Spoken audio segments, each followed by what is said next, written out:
Looks like we're live, mate. We're live! Crikey, we're live! I can't believe it, Artie. We're back for another week. I do have some bad news. By the way, no! Right? So you know how we're both sort of frozen in that vault under the mountain in Colorado. Well, Yes, it's been a reoccurring story every week, almost like how tales used to be told on the ham radio in the 50s. Well, it turns out that I made a bit of a boo-boo. The bank, the Feinstein bank that I went through to get the loan to finance the cryo chambers, it turns out that there's been a bit of an administration fee that was financed at like 1,011 million%. And I'm afraid Feinberg and Sons have now told me, us, that we owe them 11 billion gajillion dollars. Fellas, this is why I try to reaffirm that we cannot chastise all the moos. We need moos of our own so things like this don't happen. We had to just open the door to 1% of them. They have said, however, that they will sort of cancel the loan in return for both of our cock and balls. Apparently, it's quite a requested thing. The organ transplant market being what it is. So I'll just, you can. Honestly, I haven't really even used mine in like 9 years.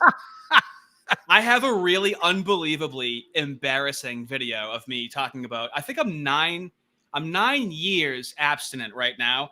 This was 6 months into me being abstinent, and it's gonna be a hard R video. I'm just very reluctant to release it, dude. I was driving for Lyft for like a short amount of time, and this black woman sat next to me in the front seat, not in the back seat, and I was like, I'm a creep right now. As soon as she got out of my car, I'm like, dude, this is tough. And I kept saying I need to take a cold shower right now. I had to go home. You're approaching wizard status. Anyway, welcome back, everybody, to Artie and Fist with myself, News Fist, and rhetorically defective Artie and Fist. Artie and Fist. You should all know that you're all on a list. Artie and Fist. Artie and Fist. Whatever we do, the feds will be pissed. I still haven't. Especially today. Especially today. We got the feds in the hizome. But you know what they say, right? If you're already on the list, how much lower have you got to go? I mean, my social credit score is already basically minus 1,000. So I don't really. Oh my god! Speaking of that, I got to fly back to fucking London, right? Yeah. And I'm not happy about it, right? Like you ever see that meme? It's like the girlfriend like texting the boyfriend, and she's like, "You cut out, mate." But we're listening. We're there with you in spirit. You can probably hear me. There you go. You're back. You're good. Yeah. So do you ever see that meme? It's the girlfriend texting the boyfriend meme. Yes. And the girlfriend's like, "Oh, babe, are you in a bad place?" And he replies, "Yeah, I'm in London." So like the problem with flying like into the UK, right, is every single time you land, it's basically like you're smuggling drugs, except instead of drugs, you're just smuggling spicy opinions inside your own head, right? And there's nothing you can do. It's at least you are smuggling things in your head. If they check your pockets, whatever. If they do a flashlight into your ear, you're gonna start sweating. I mean, it's like that story. I think Fuentes covered it about like you go to deepest darkest Africa, and they'll crack open your head because they think that there's gold nuggets inside. It's basically that, right? Except instead of gold nuggets, it's spicy opinions. There were like 2 quite prominent arrests in the UK last night. Peter North and Paul Mason, I think. Peter North got arrested at 3 a.m., right? Two coppers were sent around to his house at 3 a.m. over a meme that he posted a month earlier, basically saying like, fuck Hamas, right? And so they drove him to the cop station an hour away. And he says that the people, the kiddie winks basically that were interviewing him were so completely clueless. They didn't even know what Hamas was. And he was like, listen, are you seriously saying that you're arresting me for saying fuck a proscribed terrorist organization? Because Hamas is a proscribed terrorist organization in the UK. And apparently the dude interviewing him was like, what's a Hamas? Dude, I swear, when this, why is when that this is, not surprising at all? How else could you have that job unless you were that much of a midwit? oh my god, can you just imagine? It's like Solzhenitsyn, right? But like comedy, right? Like when this is all over, right? Like, you know, I hope, right? I really hope that someone does like a really long comedy series of just like the most stupid police officers during the woke era, just going around like doing insanely stupid shit and just like busting people for like, you know, oh, and there was this other guy. Check this out. He got the cops phoned him up because he started an N tower, right? He was on YouTube and he just left N as a comment, right? Yeah. And he was basically saying, oh, you know, I misspelled. I meant to type no, but I mistyped. And I was just like, dude, you should be able to start an N tower, right? Like, what the fuck? No, you shouldn't. It's not safe. That might cause someone distress. Can we have an N tower in the chat from my Amero bros who are still free to speak?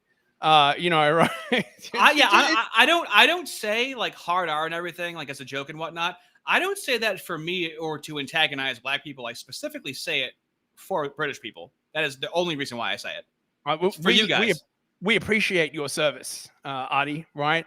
All of us in the British Isles who yearn for freedom, we appreciate your service. I know in America, you like to sort of, you know, thank the military or the people who died to keep that flag a-flying. Over in the UK, we just appreciate the Amero bros who are, you know, fighting in their own way so that the rest of the Anglosphere doesn't have to suffer under the boot of like... The Anglosphere. You people. Yeah, well, you know, it's Anglo, it's a sphere, right? Like, you know, what else would you call it, bro? You know what I'm saying, right?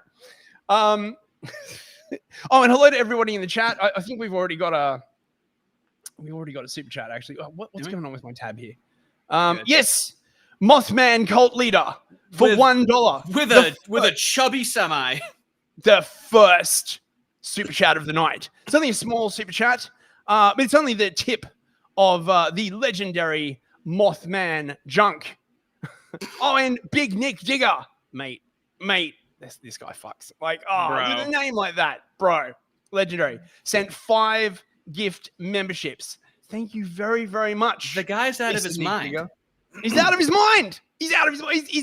He's spewing memberships left and right like a crazy fire hose. I have a I now have a one-time donation link in the YouTube About Me, which is technically a soft launch of the merch store. Big Nick, you can pick out a piece of merch and I'll just send it to you, man. You're just too much.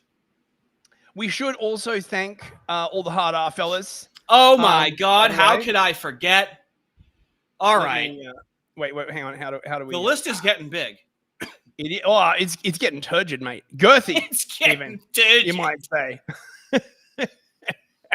Look at all those hard R fellas. All right, we got Bobby B, who just missed the gifted sub, even though we asked for him, which is hilarious.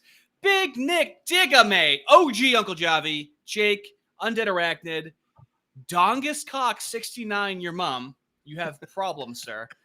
Lack of understanding, Fangtooth, Chuck Steak, JD Como, Nick Nosimbrov, the Base Crusader 76. That guy must be a leftist.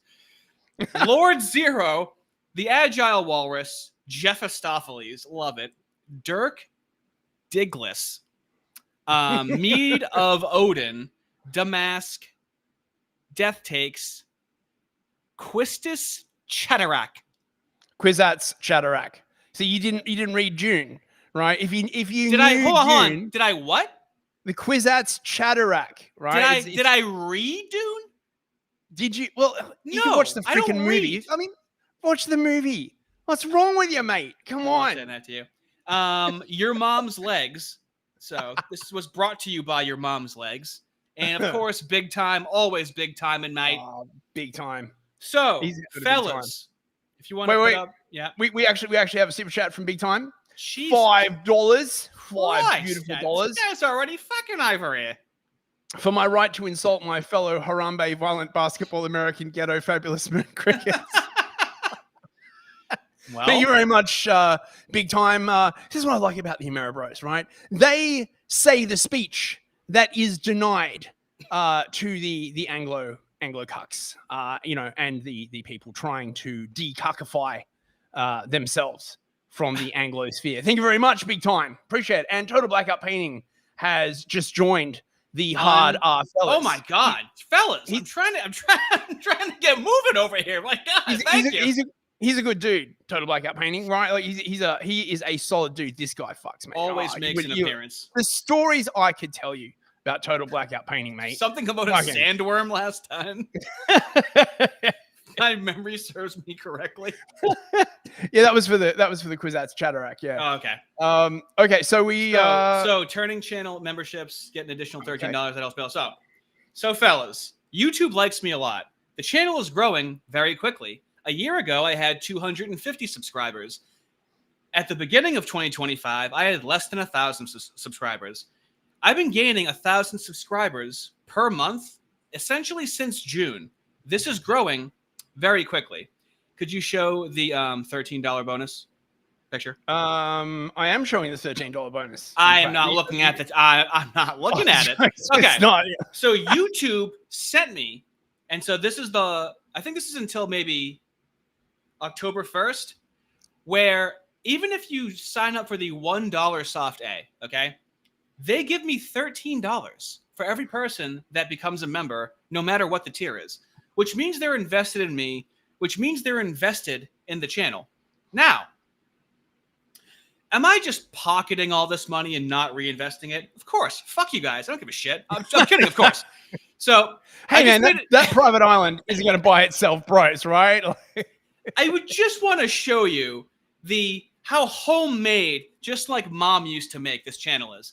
So if you want to go to Counterpoint's channel, I recently made a video of a fake right-winger who sold his soul to Destiny because he's like, hey, it's about politics, consequentialism, whatever he does. I need to gain political power to like help people, man, even though my channel is doing better than his channel. So even with the Destiny push, click on his join button, okay?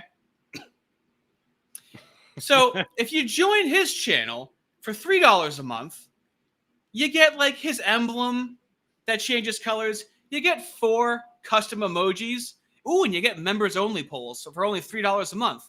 Now, if you want to go to his $5 a month tier, you get members only videos. Now, if you want to click on the videos on his channel so we can see all of these members only videos you get, I mean, look at all the stuff that he's offering you.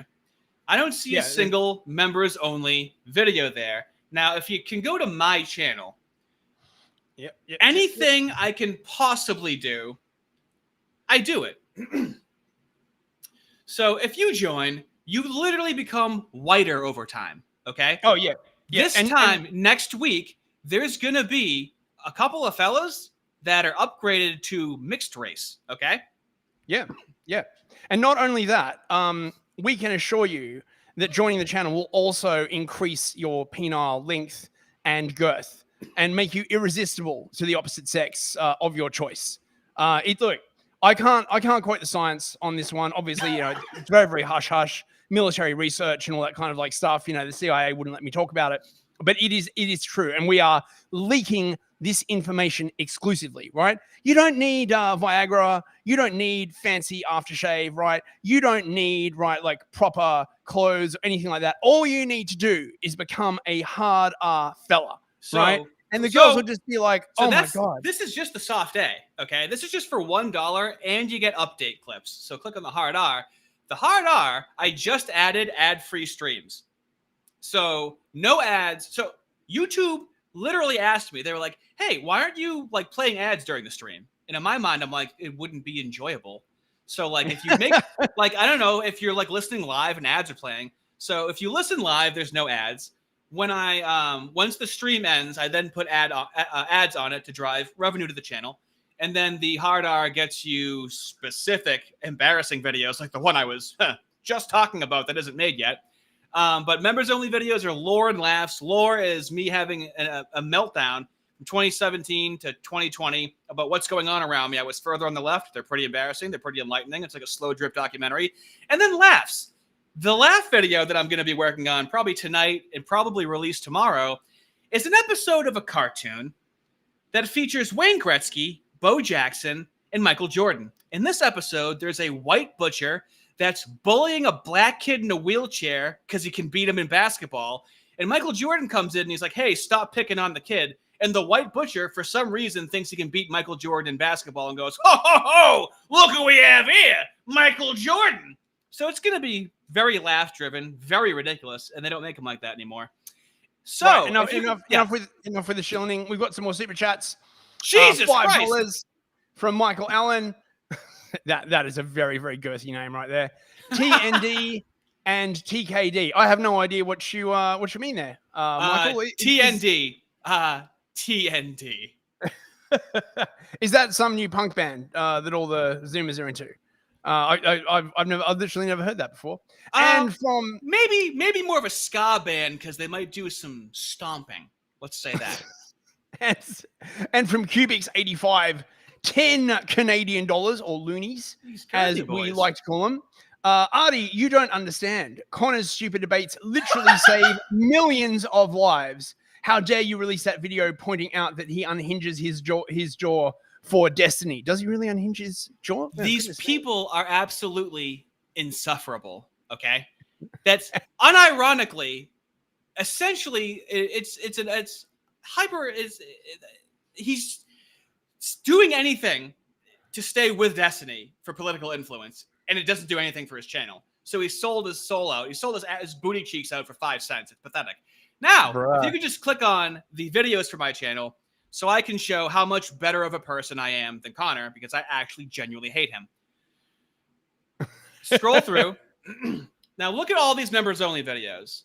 Homeboy over there is just saying members-only videos. Most of these are at the $1 tier, and these are update clips. So before a video goes out, it usually takes me maybe like 2 or 3 days. Every night that I don't release the video, I'm sending you a 2 to 3 to 4 minute clip of that video before it's released. I had a James Lindsay video that was taken off of YouTube because I made a moo reference that was a little too close to the sun. That clip is still on YouTube for $1. So you get a lot. All I'm saying is when you support the channel, it gets reinvested. We got big plans, fellas. I want to do debate stuff. We're working things up on the back end. It's funny because I'm an editor. And so usually I have somebody that has some big crazy idea and they're like, hey, make this into a video. And I'm like, hey, asshole, I can't just make it into a video. I got to do that to Fist and be like, dude, I have these crazy ideas for a stream. And he's like, listen, asshole, calls me on the phone and shows me what he has to do on the back end. It's not fun.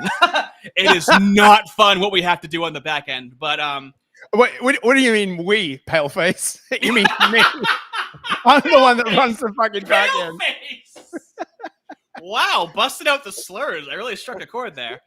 Okay, we got some more super chats. Oh dear Lord. $5 from Big Time. Oh, Big Time's coming in hot. Thanks very much, Big Time. Testimonial. I can confirm, started creating my own ethno state, all thanks to Artie and Fist. Orthodox cross. Based, highly based. That sounds great, Big Time. Honestly, I think like an ethno state just formed from the watchers of this stream would actually be pretty cool. Start with an ethno neighborhood. Work your way into a set of ethno streets. Ethno streets. You can't just start with that's not how this country was built. It didn't just start with a state. You gotta start local. And we got $20, crikey, from Jacob Cantrell. Now, Jacob was talking to me on Twitter, actually. Hey, man, lovely chap. If you would also like to talk to me on Twitter, you can find me at malinformedtv, one word. I like talking to the hard R fellas. He said he really liked the history sections, which is great because I really like spurging in that direction. Fellas, I'm loving the streams and the videos. Also, I'd pay acting freedom dollars for a history stream. Listen to me both for 3 hours on Wednesday at work. Keep up the good work. Thank you very much, Jacob. I appreciate that, mate. That's something for me and you to discuss then, because a lot of people really liked your Schmitt takes, your total Schmitt takes last week. Yeah. They really enjoy the blend of me having no idea what you're talking about and you completely knowing what you're talking about. So offset each May other. as well get something out of my fucking political science degree, since I'm effectively completely locked out of politics in the UK for my spicy opinions. So, I mean, thanks very much, guys. I genuinely appreciate it, man. You guys are really supporting the channel. Also, so that's it. Also, there's a one-time donation link in the profile now. Whatever. Cool. Let's just get into it. You guys believe me that I'm supporting things. I still have imposter syndrome, so I have to over-explain myself because this is all happening too quickly. But yeah, we're nearly half an hour in, man. We should get on with the actual stuff. Did you want to play this weird psyop stream? Yeah. Well, no, we can just skip that. We can just get into Tim Pool. So, okay, right. So, Trump designating Antifa as a domestic terrorist organization. Me and Fist had already kind of talked about this a couple of weeks ago, but now more information is materializing. So before I show you how infested our federal government is with feds that we will name and shame, first, let's just get a frame of reference because a lot of things have been happening. And what is the legal precedent? How can he do it? I also want to show you a really just awesome example of a right-wing lawyer that everybody should have exposure to of how these things should be talked about. Yeah, man. Look, they've got to look. The U.S. government has got to do a purge. They have got to go after these people, right? Like, like no joke. As we will, demonstrate with meticulous sources and notes and stupid comments. The Republic is very clearly in danger at this point, right? Of course, the lefties will be like, defending the Republic from communism is the definition of fascism. Fuck off. Shut up. No one cares. Right? Like, just shut up. Fucking roll it up. Stick it up your ass. Like, Hold on. Did we get an abusive amount of super chats that just came in? We did. We got another. Christos sent a gift membership. Thank you very, very much. No, above Christos. That. Oh my God. We got a trying to get this thing started right now. We got $2 from Herr Doctor. You know what he's a doctor of, right?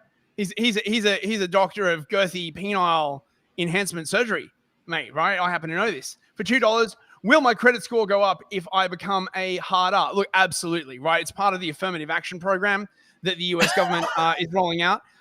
If you subscribe to being a hard R, you can basically claim to be a hard R, and then you can get extra gibs from the government, right? So really, if you become a hard R and you say the N-word in front of a black person, I take the punch for you. And we've got Solon the Lich with his disembodied shaking in there with his disembodied junk. 100 ARS, is that Argentinian? It's a magical amount of money. It's monopoly money. We appreciate monopoly money very much. Good evening to the numb diggers in chat with indecipherable politics, according to Chunk's nephew, calling dead Hisco Light is diabolical. I don't get that reference. Oh my God. People want me to make a dev video, and I'm really resisting making a dev video. Why? He was an anti-SJW, so... No, I know who Dev is. Yeah. Right? I know he's got like the shittest takes around at this point. Right? Yeah. I watch a lot of Romanian TV. So I get the updates on Dev whenever those two are like beefing, I'm really resisting making a video on him.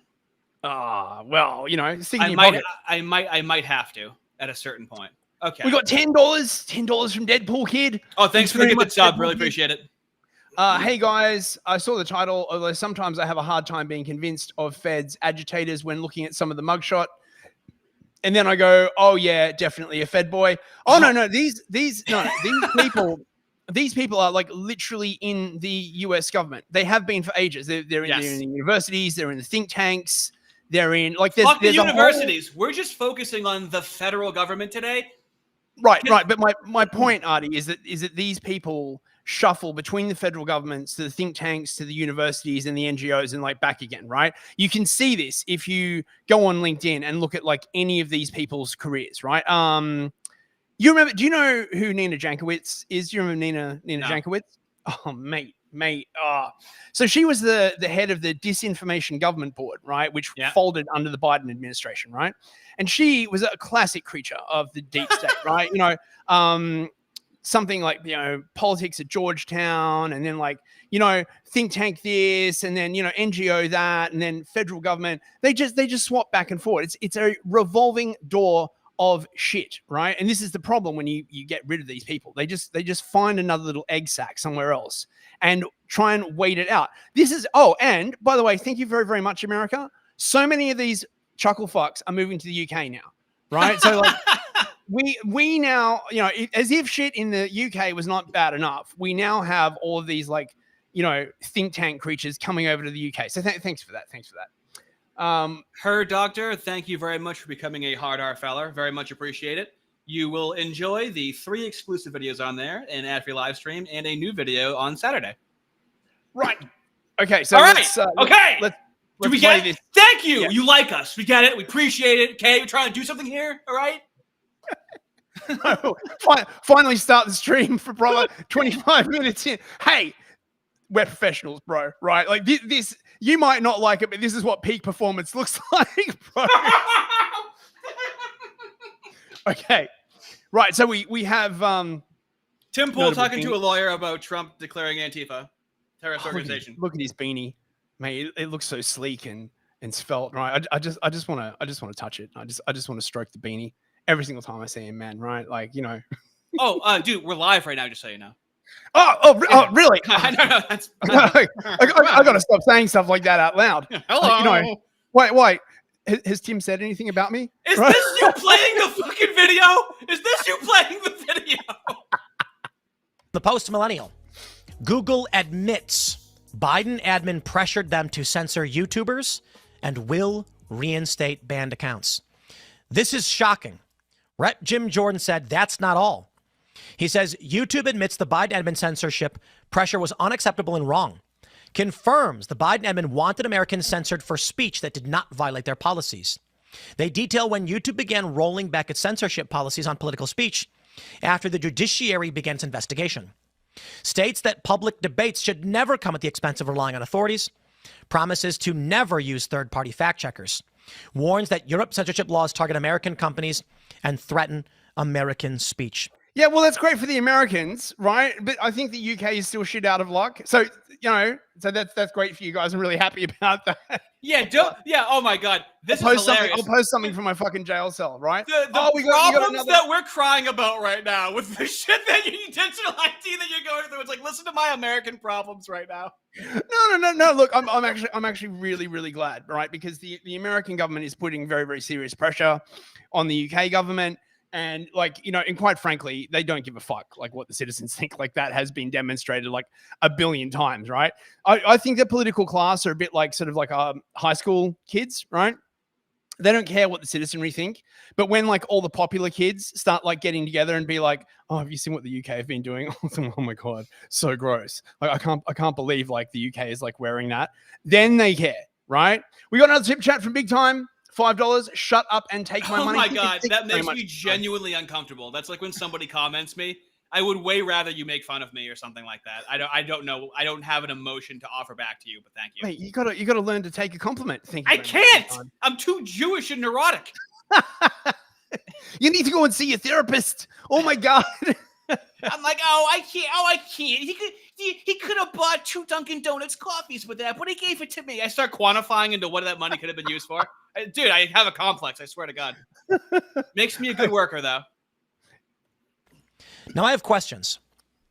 Serious questions about where this goes. Will these companies adhere to Trump's authority? Well, right now they're terrified of Jim Jordan and the House Judiciary Committee.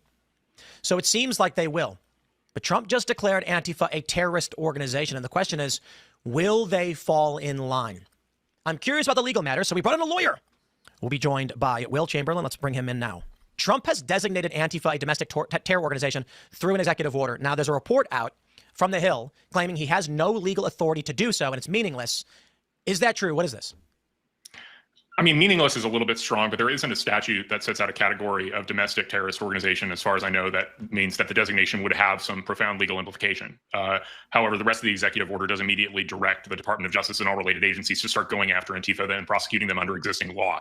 So I think the idea that saying the entire executive order is toothless is wrong, but the idea that saying that there is actually some current legal import to identifying them as a domestic terrorist organization, I think that's correct. I think actually then that would imply the executive order is actually quite toothful. If if there's no legal distinction, then it is only what Trump asserts it to be. Yes. A terrorist Right. organization. And I mean, So imagine if Trump viewed himself, right, as having power and exerting it for an outcome that he knows is good, even if he's not going to be like completely by the book, and he can just make up who the enemy is and get them off the street and out of positions of power in the government and schools. Oh, mate, I don't know about that. That sounds a bit Schmittian. Sounds a bit decisionist. Sounds a bit woke. Decisionist? Is that a thing that they say? Oh, yeah, it is. Decisionism, right, is like literally a part of like Schmitt. Lindsay's like always banging on about it, right? Yeah, well, it sounds like a real cuntist to me. Decisionist. Go fuck Political yourself. power. Ooh. What if the government used political power to fix things? Yeah, Woo, but have you instead thought just of this? making- Have instead you thought of making this everything- though? But what about if he uses that power against you? Which is like saying to the man of the house that has a wife and 2 kids, if an intruder comes into the house and he shoots the intruder, that's like saying, how do you know he's not going to turn the gun on his wife and kids? You'd sound like a fucking idiot if you said that, wouldn't you? But not only that, right? Like the left are all like, well, imagine if the left started like massively censoring people and Oh like, my arresting God! people arbitrarily and like, excluding them from society. Everyone's like, yeah, you already did that, right? Listen, we're in a liberal democracy. We take turns. It's like a slap fight. We have power. We try to get in the most slaps possible before they, isn't it crazy how it just goes back and forth almost perfectly? So before they get back into power, we need to do it. Like, think of the damage they did from 2020 to 2024. People are trans themselves and shooting places up. Can we, I don't know, do anything for the love of God in the quickest amount of time? And they had illegals pouring over the border. Can we try to reverse some of that before they get back in power, please? Do you remember when Biden got in, right? And he was. I remember that all the businesses were allowed to open up. Like when he was signing all those executive orders, right? I remember, like, specifically, right? I mean, I wasn't in America, right? But like, you know what they say about America, right? The whole world drinks America's bathwater, right? Like, whatever goes down in America, everybody else in the West, did not right? know that, but thank you. It's true. It's true. It tastes like freedom and French fries and cordite. It's pretty good taste, actually.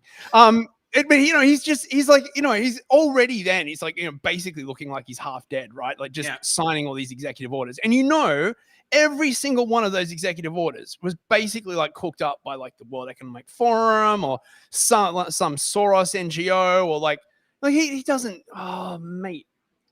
Sorry. Anyway, yeah, that was bad times. I remember I was drinking very heavily that night. I was like, no, this shit's going to start coming here. And of course it did. Right. Trump can just say somebody's a domestic terrorist organization. He can demand that executive branch officials refer to it as a domestic terrorist organization, treat it with the seriousness of any other terrorist organization. Remember, he's the guy whose responsibility is to take care that the laws are faithfully executed. He, is in charge of the Department of Justice. He's in charge of the Department of Homeland Security. So when an executive order comes out, essentially it's not the fact that they were semantically defined as a domestic terrorist organization. It's the fact that President Trump is saying you need to prioritize these people and stop their criminality. And that's a high priority number one.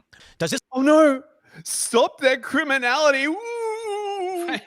What if some of those people being criminals are marginalized indigenous voices, Artie? What if some of them are trans? Oh my God, can you imagine humanity? What if they're a part of a globalist syndicate trying to take over the country? You can spot some of them. Those are the most marginalized people of all, mate, right? The globalized syndicate that are trying to like take over and destroy your country. I mean, they're very, very marginalized, right? Like, do you realize, okay, that if you just gave them control over your country, they wouldn't have to try and take it over, right? So really, if you think about it, it's your fault. Well, yeah, they're marginalized by, straight white Christians who are not marginalized. They're the opposite of marginalized. Their concerns are taken very seriously in the company. Yep, that's right. We got a super chat.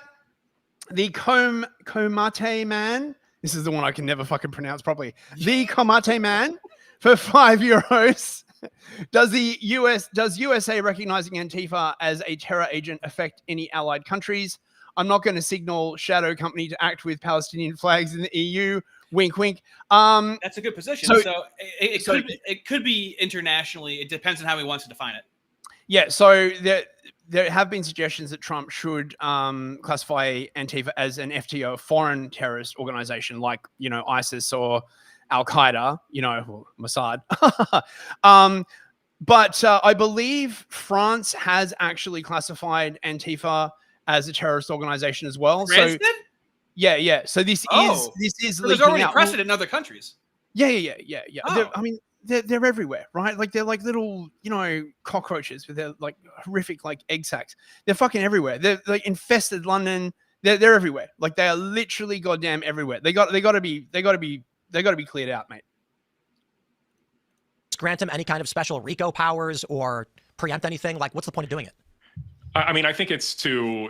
I think there's a symbolic nature of the executive order to say that, you know, this is formally recognized by the executive branch as a terrorist organization. I think there's value independent of everything else to that. But it is still symbolic. It doesn't create some new statutory right it doesn't create some statutory right for the government to go after people that it didn't already have. But we do have laws on the books specifically targeting acts of terror. Yeah, we do. We also have laws in the books about foreign terrorist organizations too. I think that the real interesting next move is whether President Trump's going to be able to designate Antifa as a foreign terrorist organization. I know they're looking into it. Wow. And that actually does have meaningful legal import because there are federal crimes against material support for a foreign terrorist organization, for example. And then there are travel bans, and there are a number of ramifications and consequences that can result when an organization is designated as an FTO. Well, there's prominently Antifa Germany. The Netherlands is considering also naming Antifa as a terrorist organization. What would stop them from saying this is a foreign terrorist organization? It's not clear. I mean, again, this is one of those situations where you have a whole bunch of left-leaning journalists saying, oh, of course this couldn't be done. It's impossible because Antifa is some decentralized grouping of ragtag bums down the street or something, as opposed to an actual organization of people that cause riot and mayhem all over the world. We just saw it actually in Italy. Huge Antifa riots against the fact because the Italian government didn't recognize the state of Palestine. And Paris as well. Just the other day, Nick Shirley posted this crazy video of people saying they were Antifa. They are aligning under a singular banner. The reason I bring this up is that my view on this is that under the Biden administration, we're now learning, like we knew this, but we're now learning this with Jim Jordan just putting out this post. The Biden administration, Democrats, pressured Google to censor people who broke no rules. And the political climate was such that Google was scared of the executive branch and complied and began censoring people. I also love this too. My It's view the now same is- thing they did with COVID, where they can commit any crime and just admit to it 2 years later. They all have immunity as long as they admit to it 2 years later. You notice that? Yeah, I know. I freaking hate that, right? Like, I really think at some point, I should tweet this at Jim Jordan, actually, and Preston Byrne, right? You need to have some kind of framework whereby digital property is recognized. Because the current situation, right? Like, let's take your channel, okay, on YouTube, right? You pour your heart and soul into this thing. But technically, YouTube basically owns the entire thing, right? Like lock, stock, and barrel, right? They can shut you down at any time. You're not going to get any compensation if they shut your channel down. If they make a mistake, you can't take them to court. If they shut your channel down, there's no arbitration process. You can't. They don't even have a customer service. You have to communicate with them on X if you want to even talk to them. That's so illegitimate. Yeah. So what they really need to do is set up some kind of arbitration sort of mechanism, right? Like a YouTube court or a digital creators court. And YouTube will have to have a little team that actually has to show up and actually have people there instead of just being like, oh, I understand your frustration. Please talk to this AI, right? Like just, right. Because you're really these channels are people's property. They are people's livelihood, right? They are small businesses, or in some cases, large businesses, right? Massive. And they're always like, we must protect small business, unless it's YouTubers saying spicy stuff you don't agree with, in which case, fuck them, right? Well, I mean, that's actually a really good point that you made about arbitration, and it's something that I don't know, they were able to prosecute Kyle Rittenhouse. There's nothing that on the right we can do while we're in power about YouTube. There's really nothing we can do about it at all whatsoever legally. The things they get away with legally, as you'll see later on, is incredible. When do we just not have any moves on our side aside from Stephen Miller? I'm getting curious at this point. Yeah, I mean, that's a really interesting question. I think that there is a tendency among the Moorish people to go for these sort of transformative and utopian ideas. And the number of them that are genuinely conservative in the sense that they just want to conserve what they have, I think they're like mainly on the sort of the ultra orthodox side, Mhm. and they're very much like, you know, I don't really want to sort of like interface with the world. They just want to be left alone, like based. Okay, I totally like respect that, to be perfectly honest, right? Yeah. And so the ones that you wind up dealing with tend to be sort of like, you know, the George Soros types. All the individual vicious types. ones are on the left. All the ones on the right are insular, but not in the doing anything about it, controlling society way. I mean, not entirely, right? I mean, you know, you have like Chabad, for example, like they have very transformative goals, right? You know, Netanyahu, like in with them, you know, to bring back the Messiah, right, by starting a war in the Middle East to, you know, to force God to like do this or that, right? But yeah, I mean, I don't know. And Miller is based. I really like Steve Miller, right? You know, he's an OG. He was there for the Duke lacrosse hoax, and like 20 years ago, he's been like calling out Marxism in the country. Based. Big ups, Steve Miller. All of these platforms having these rules against terrorism and supporting terrorism and memorializing, or in any way, like Google's actually pretty explicit about even saying nice things about him is bannable, is removable. With Trump formally declaring as an executive order that they're terrorists, this is a public confidence challenge. If YouTube, X, Meta, TikTok, etc., do not now act as though Trump's word matters, there are going to be people who say Trump is illegitimate, and big tech platforms don't even follow the executive branch's designation of terrorism. Okay, so the argument, therefore, is that Trump shouldn't have done this because it makes him potentially look feckless? Is that the argument? I'm saying it's a risky move by Trump. And if YouTube, for instance, declares the Biden administration yelled at us, so we banned innocent people. The Trump administration made a formal declaration of a criminal extremist terrorist group. We don't care what he thinks. We're not banning these people. It shows a clear distinction in what they fear and what they don't. Sure, but then I guess I wouldn't say that it's risky on the part of the Trump administration. If anything, then it's just revealing, right? It's revealing the extent to which these platforms are essentially in the pocket of the left, and they, you know, regardless of whether the president of the United States says some organization that's clearly rioting all over the country, launching violence everywhere, though they're not a terrorist organization, but we were going to take the word of the Biden administration about every scientist who was saying anything about COVID. Well, it's clear who you're in the pocket of. So I don't think it's risky for Trump so much as it's revealing of what these tech companies do. I like that strategy where like it seems kind of liberal to be like, isn't that risky? And he's like, no, he's revealing. Yes, do it. Go forward and do it. Don't be scared. It's not a risk.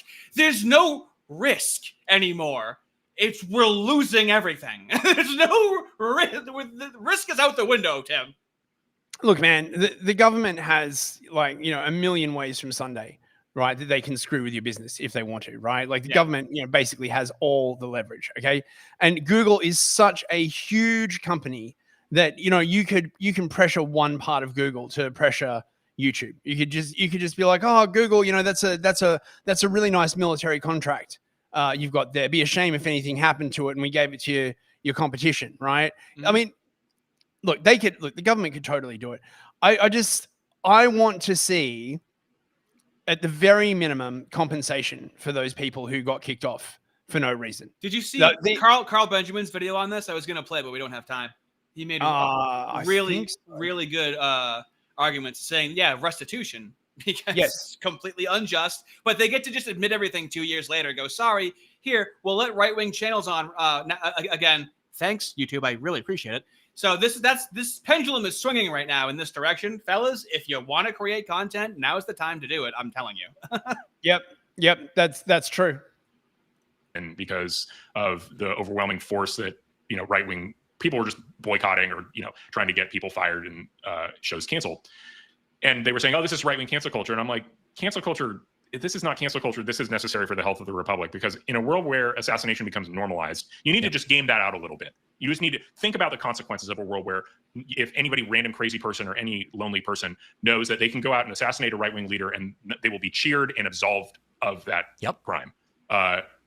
There means a lot more assassinations. And at a certain point, any political movement, if their own people are getting assassinated, they just, it's effectively civil war. Basically saying, hey, we should. Well, it's technically civil conflict, actually, right? I mean, people don't really understand the difference between these two terms. Civil war is not really applicable because you don't have both sides with a well-established military yet. It's more civil conflict, right? Years of lead, kind of low-grade conflict at the moment, right? Assassination, arson. We haven't had any bombings yet, but my suspicion is it's in the post, unfortunately. Right. And they got to crack down on this stuff. But the problem with the left, of course, is if you do nothing, they take over. If you crack down on them, they escalate. They're always trying to like control the escalation ladder. In that, you know what the escalation ladder is? You ever heard that term? I'm vaguely familiar with it, but this will be covered later on as well, where they initiate conflict with the police to then say police brutality, no matter what they're doing. How the protests are intentionally turned into riots. I mean, we see it in the news. Yes. Also, we got a super chat from Roman for $50. Oh my god! Oh, mate. You know what they say about the Romans, right? The Romans, they fuck, mate. Oh my god, I can't believe that. Christ. Thank you so much, Roman.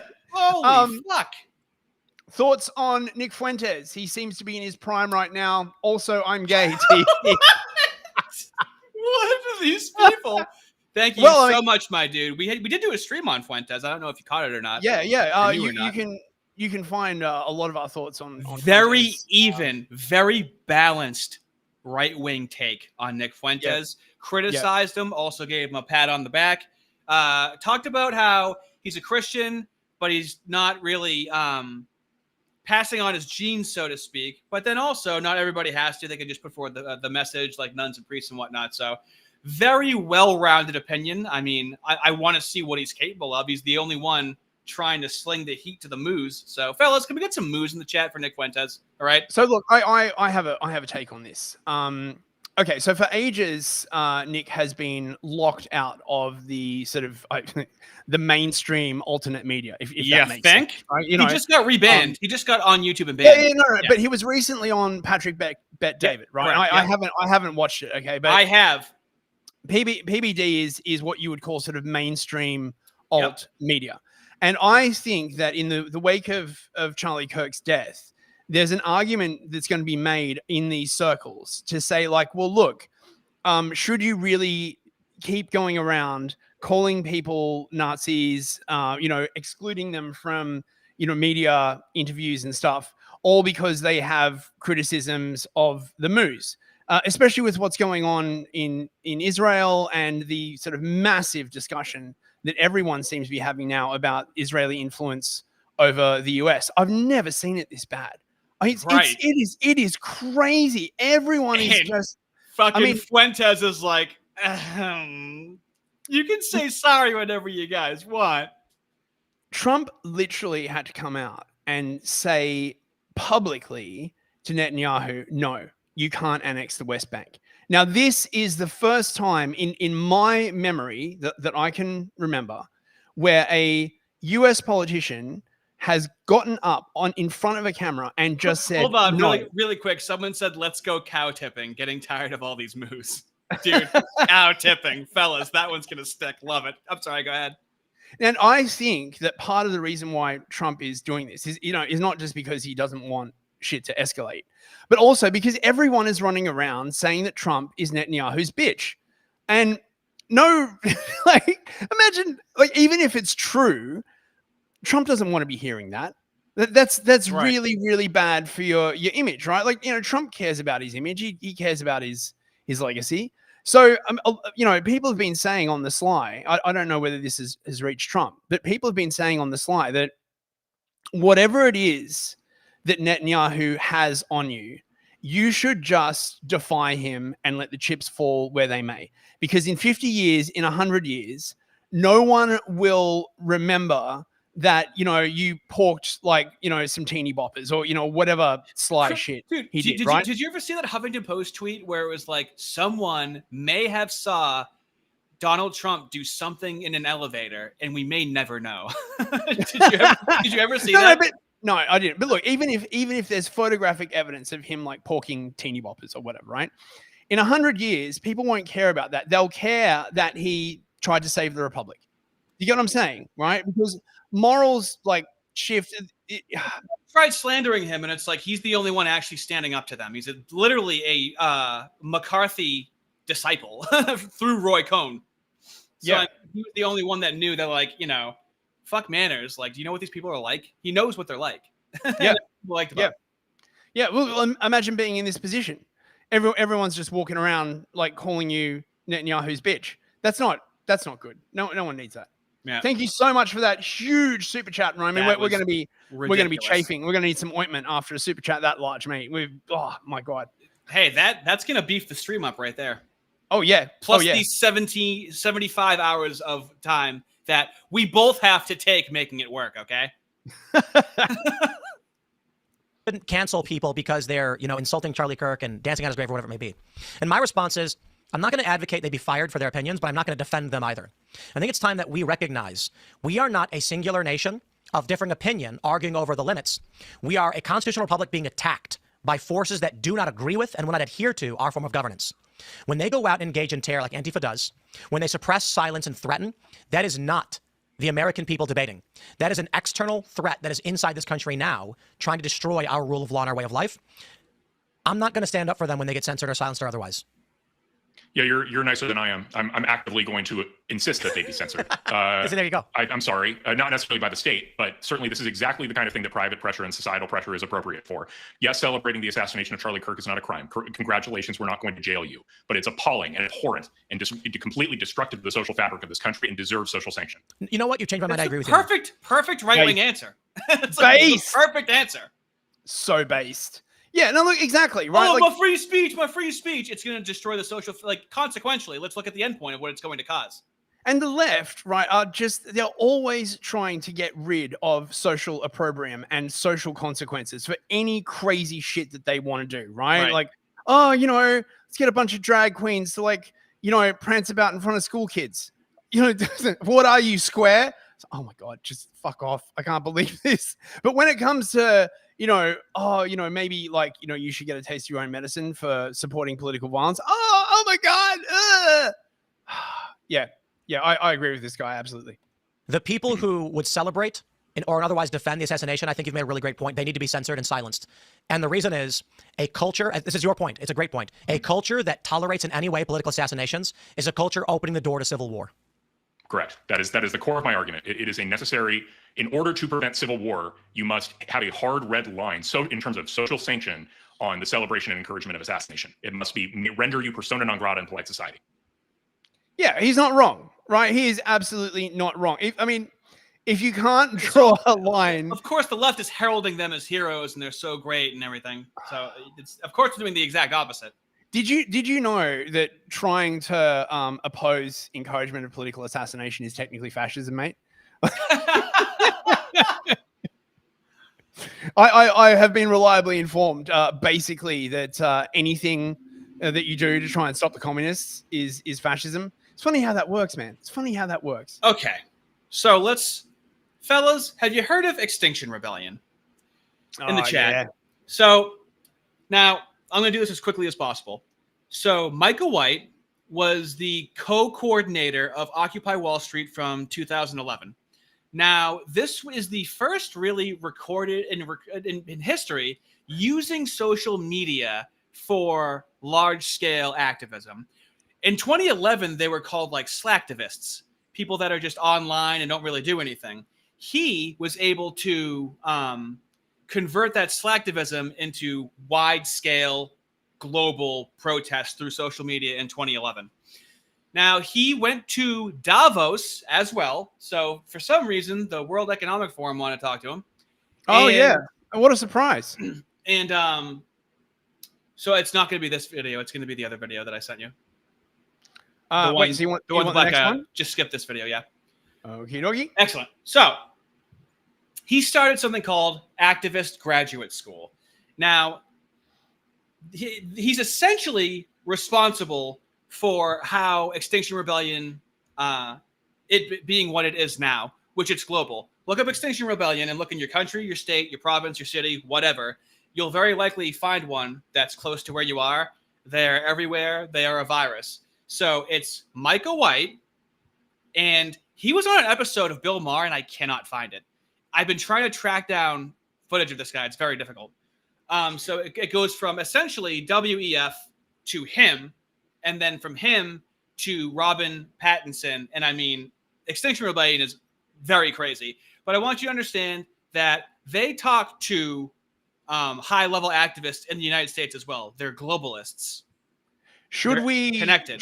Should we do just a little explainer on Extinction Rebellion first? If you want, yeah, okay. you can do that, yeah. Okay, so in case you weren't aware, Extinction Rebellion, they started in the UK, and essentially they are a communist group using the environment as an existential crisis in order to take control of the government and institute a totalitarian society. A lot of this whole, climate budget, all this kind of like stuff that the World Economic Forum was pushing, a lot of that came directly from Extinction Rebellion. Now, because they started in London, London was sort of ground zero for a lot of their crap. And back in 2021, 2022, they were doing a lot of these like really, really stupid protests, and they had like tons of money. Really over the top costumes, dancing, being silly, like very gay, very theater kid, very privileged.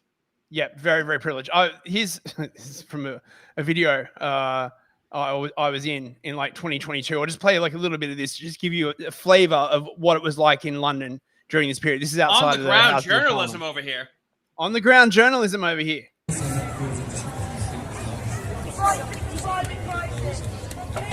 Now, these are the red ladies, right? This is the thing you would always see at all the Extinction Rebellion protests.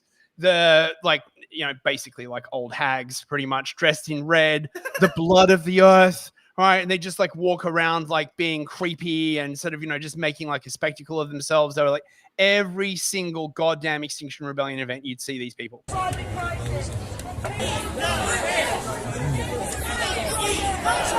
don't like this eat the rich attitude. I'm poor, but I think eat the rich means eat me. Yeah, I think that's what it means. Look at these, look at all these fucking like white soy suburbanites. Right, so the rest is just me arguing with one of the climate. You want to show a clip of you talking to this crazy lady? Yeah, okay.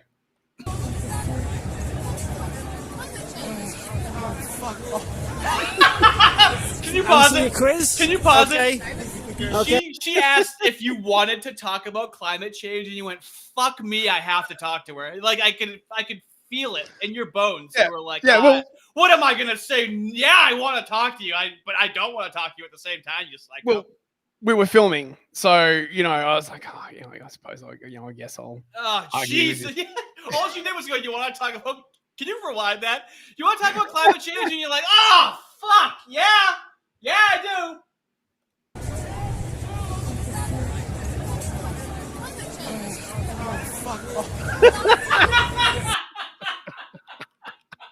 I can feel that. I've been to protests. I know what it feels like when you know you're about to get into some sort of altercation. Oh, fuck off, yeah. Answer your quiz? Okay. Can we both answer your quiz? Have you heard of the greenhouse effect? Yes. Do you think it's a good thing or a bad thing? That's not really the question. The question is the anthropogenic question. Okay. It's still disputed. Still greenhouse effect. No, the question is whether it's anthropogenic, if it's caused by human activity or not. What do you think? You're in two minds?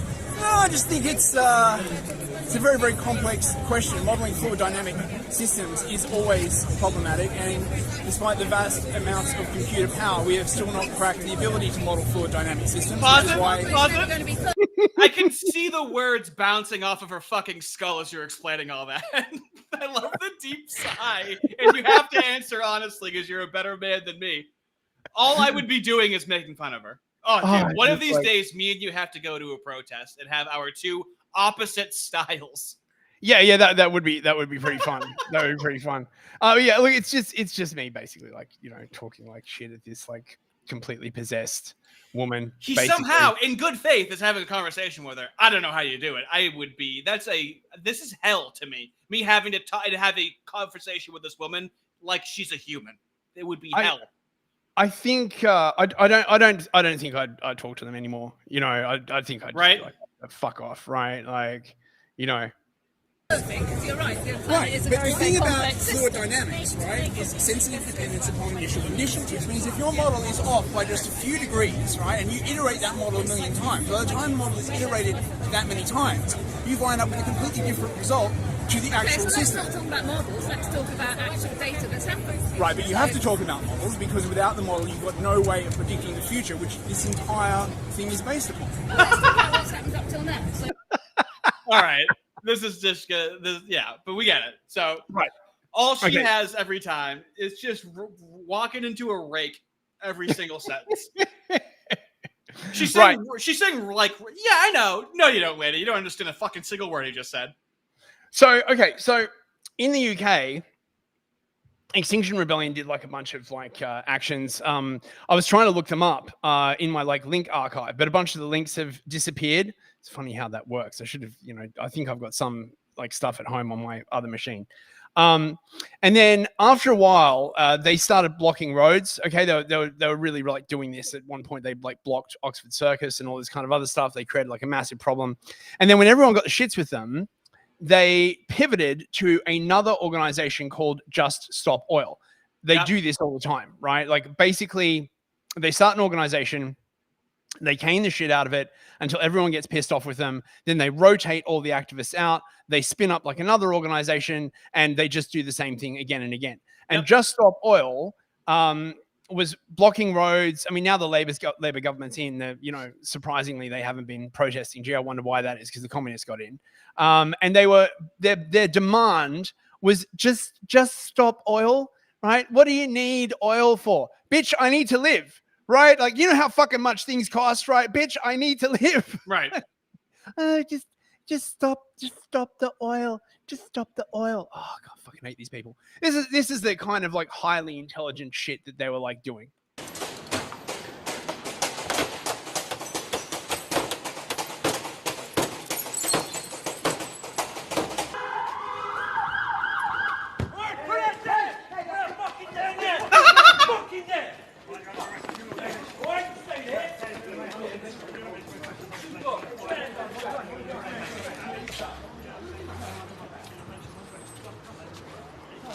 They don't mind getting arrested. They like getting arrested. No, they want to get arrested, right? Yeah. Like they regard getting arrested as like, a holy duty, right? They're standing up against the state, right? They all have this like weird, far away look in their eyes, and they are always, without fail, sons and mainly daughters of rich white people. Yes. This is covered later on in the stream as well. So they're angry at daddy, and they have decided that the entire world energy system is daddy, and so because daddy won't listen to their feminist genderqueer criticals, they're going to go out and like do stupid shit like that's this. how it manifested in the West. But I mean, this is what they did in China and different countries. So hold on, let's keep moving. So okay, oh my God.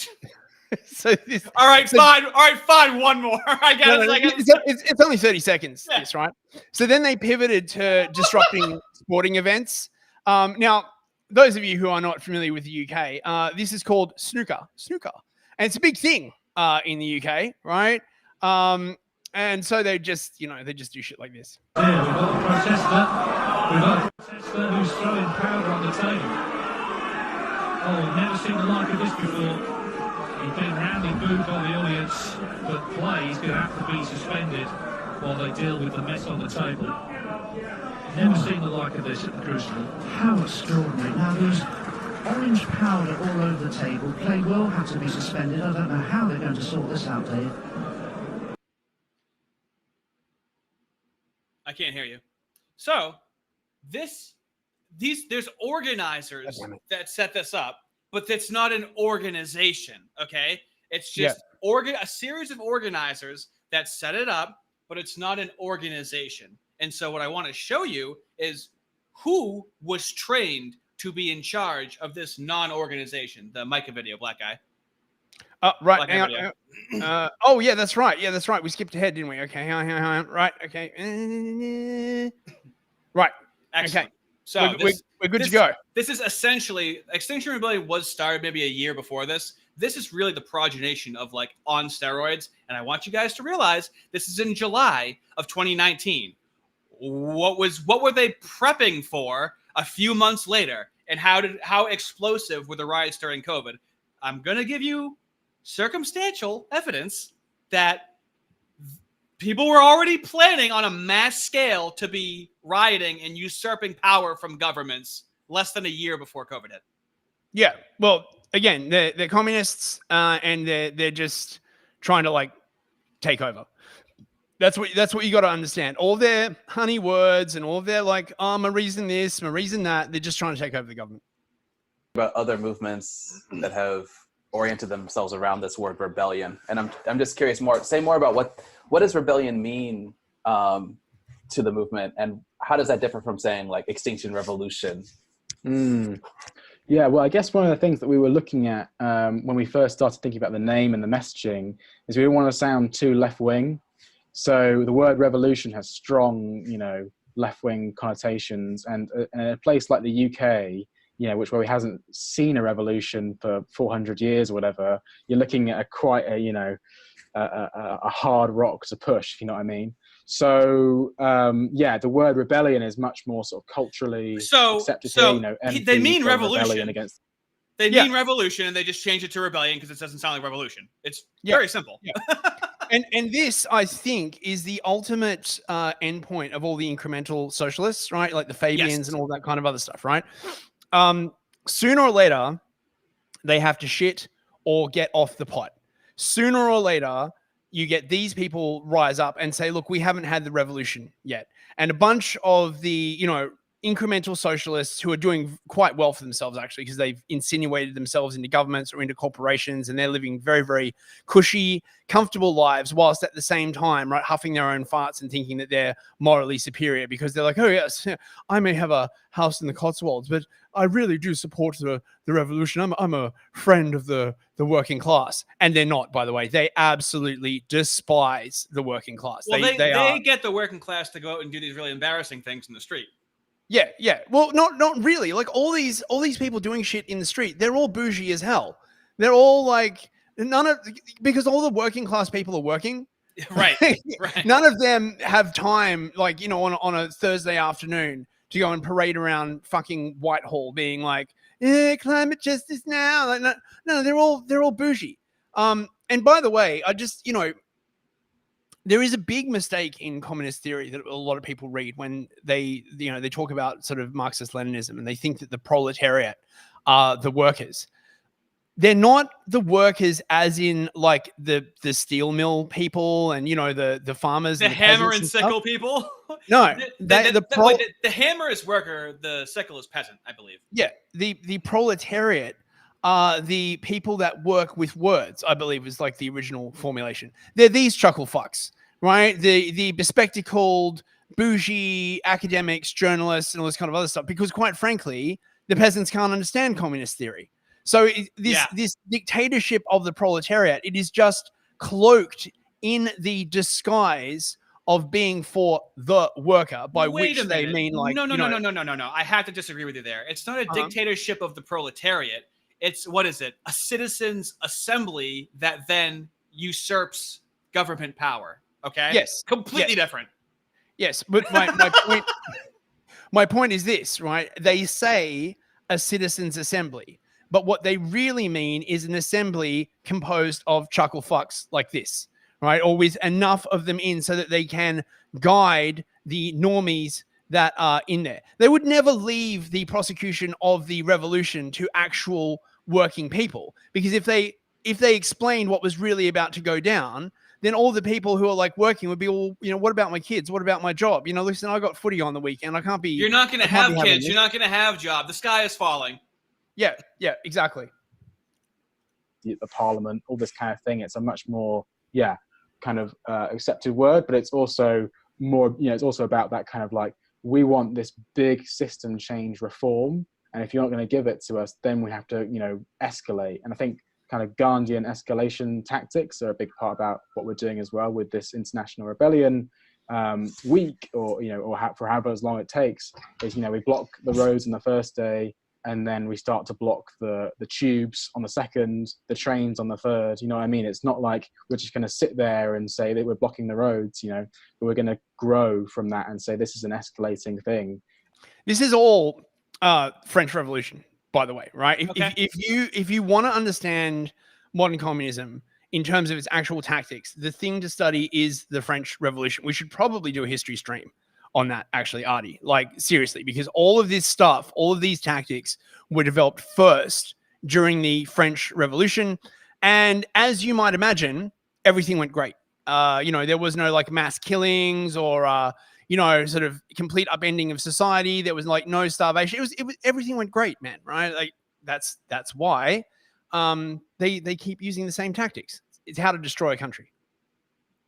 And the rhetoric, I believe, will escalate that with that, if you know what I mean. So, if you don't meet our 3 reasonable demands to the government, then the government needs to be changed. So the reason why, like you laid it out, the reason why we need a rebellion is because our governments are not legitimate, etc. But I guess what I'm curious about is, to what degree is Extinction Rebellion actually willing to then govern, and like how much of a rebellion still falls into the paradigm of like challenging the existing structures but not replacing them.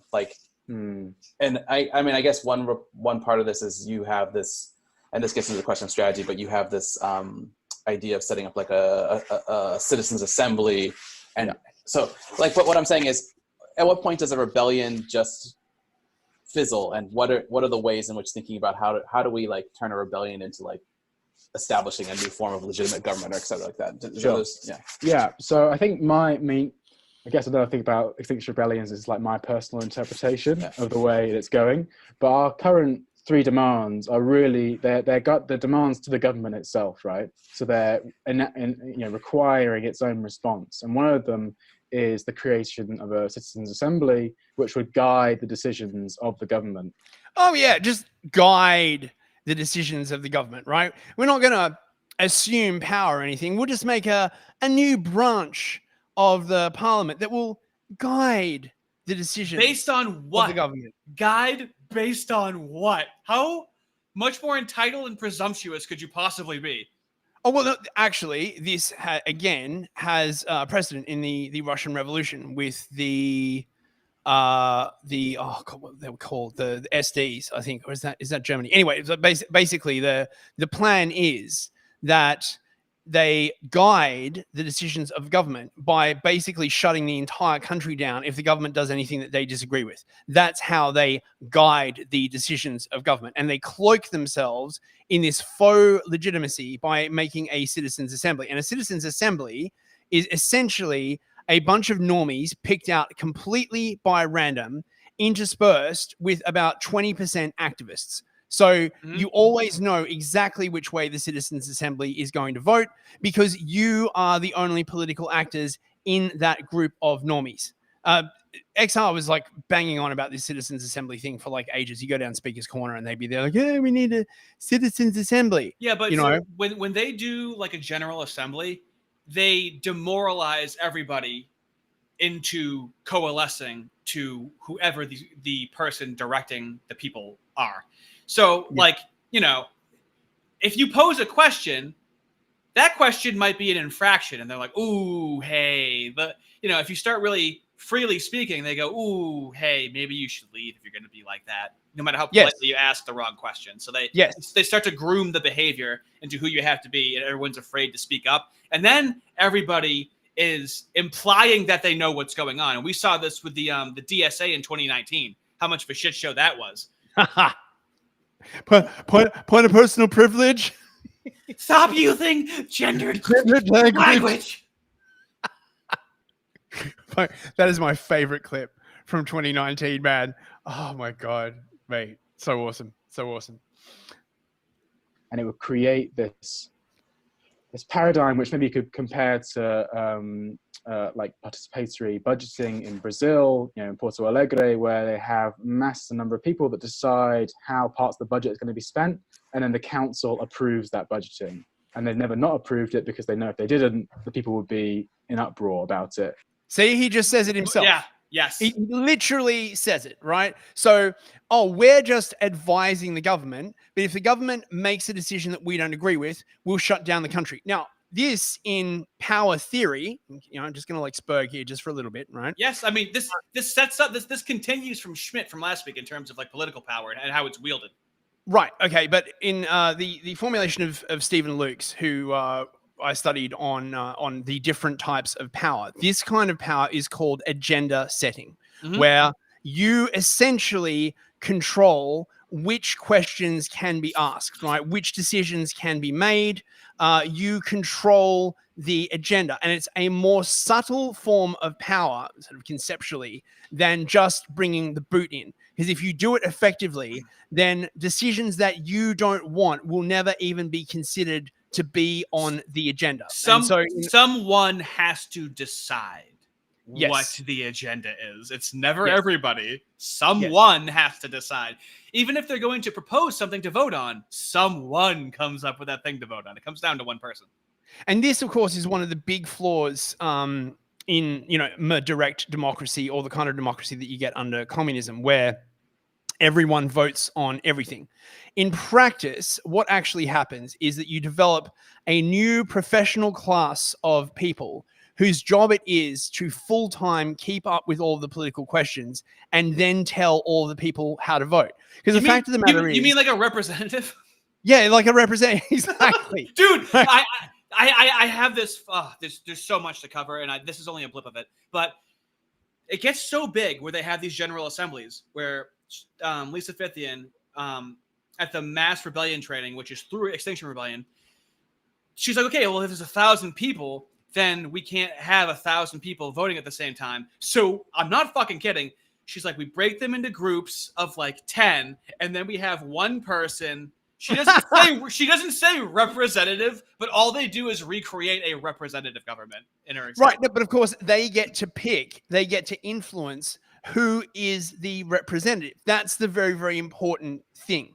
It is the ability to influence who becomes the representative. And look, politics is not for everyone. It is a vocation, right? As Max Weber said, it is only available to specific spurgy kinds of people. Most people don't have the brain space or the time or the inclination to follow all this kind of like stuff. And this is why politics always like breaks down like this, right? The dude from the union comes to the shop and he says, vote for this thing, you'll get an extra $10 an hour or whatever. Everyone's like, oh, that sounds great. We'll vote for the thing. That's how it works. And that's the problem with democracy, like right there. Or like in the United States, get this shot and you'll get a cheeseburger. It just happens differently. So it's a similar idea of the Citizens' Assembly, right? It's giving this democratic alternative, which is definitely going to be more fair. Seeing examples of it in Ireland and other places, and saying, they must follow this system if they set it up, which would be a huge win. And a key part about what we're doing is kind of prototyping the need for regime change or rebellion in Western democracies, and how this is how we can do it, and then trying to prototype that for other places, because the UK is cool and everything, but it's not where the real change is going to happen. Now, might I point out, Western democracies in general, okay, so it's not just one country. If this guy was on like a public stream talking about how he needed to overthrow Western governments in order to introduce a right-wing ethno-state, right? He would be like in the gulag like that. But Dude, because he wouldn't be able to say it in a private Telegram chat and then go to January 6th. They'd find it and use it against him. Yeah. So again, this is the repressive tolerance thing. Anything that the leftists want to do, this is literally sedition. This is seditious conspiracy. Seditious conspiracy. You are literally conspiring to overthrow the government. But it's the left, so it's fine. In fact, I'm kind of hoping you folks over in the States will do that for us, because that's where the change really needs to spread. Yeah. But anyway, so the Citizens' Assembly kind of puts that forward as the new form of democracy. And the idea being that if these three demands aren't met by the government, then you've tried what you can do to reform that existing system. And then if that fails, then, the three demands will change and become, the government needs to be changed and the Citizens' Assembly needs to be the thing in power. So you've just taken over the government, is what that fucking means. right? Functionally speaking, that means you have just taken over the government. The government is now limited in its actions and its decisions based upon what it is that you want. I want everyone to focus on how in no universe are we even remotely close to mind reading these people. The amount of receipts that I go and find for what I'm talking about to people that can just lie and don't have any receipts at all and make changes in society used to deeply depress me. It used to be really frustrating. I can have receipt after receipt after receipt. They can say it in plain English, and then so that's in the UK. That goes from wait.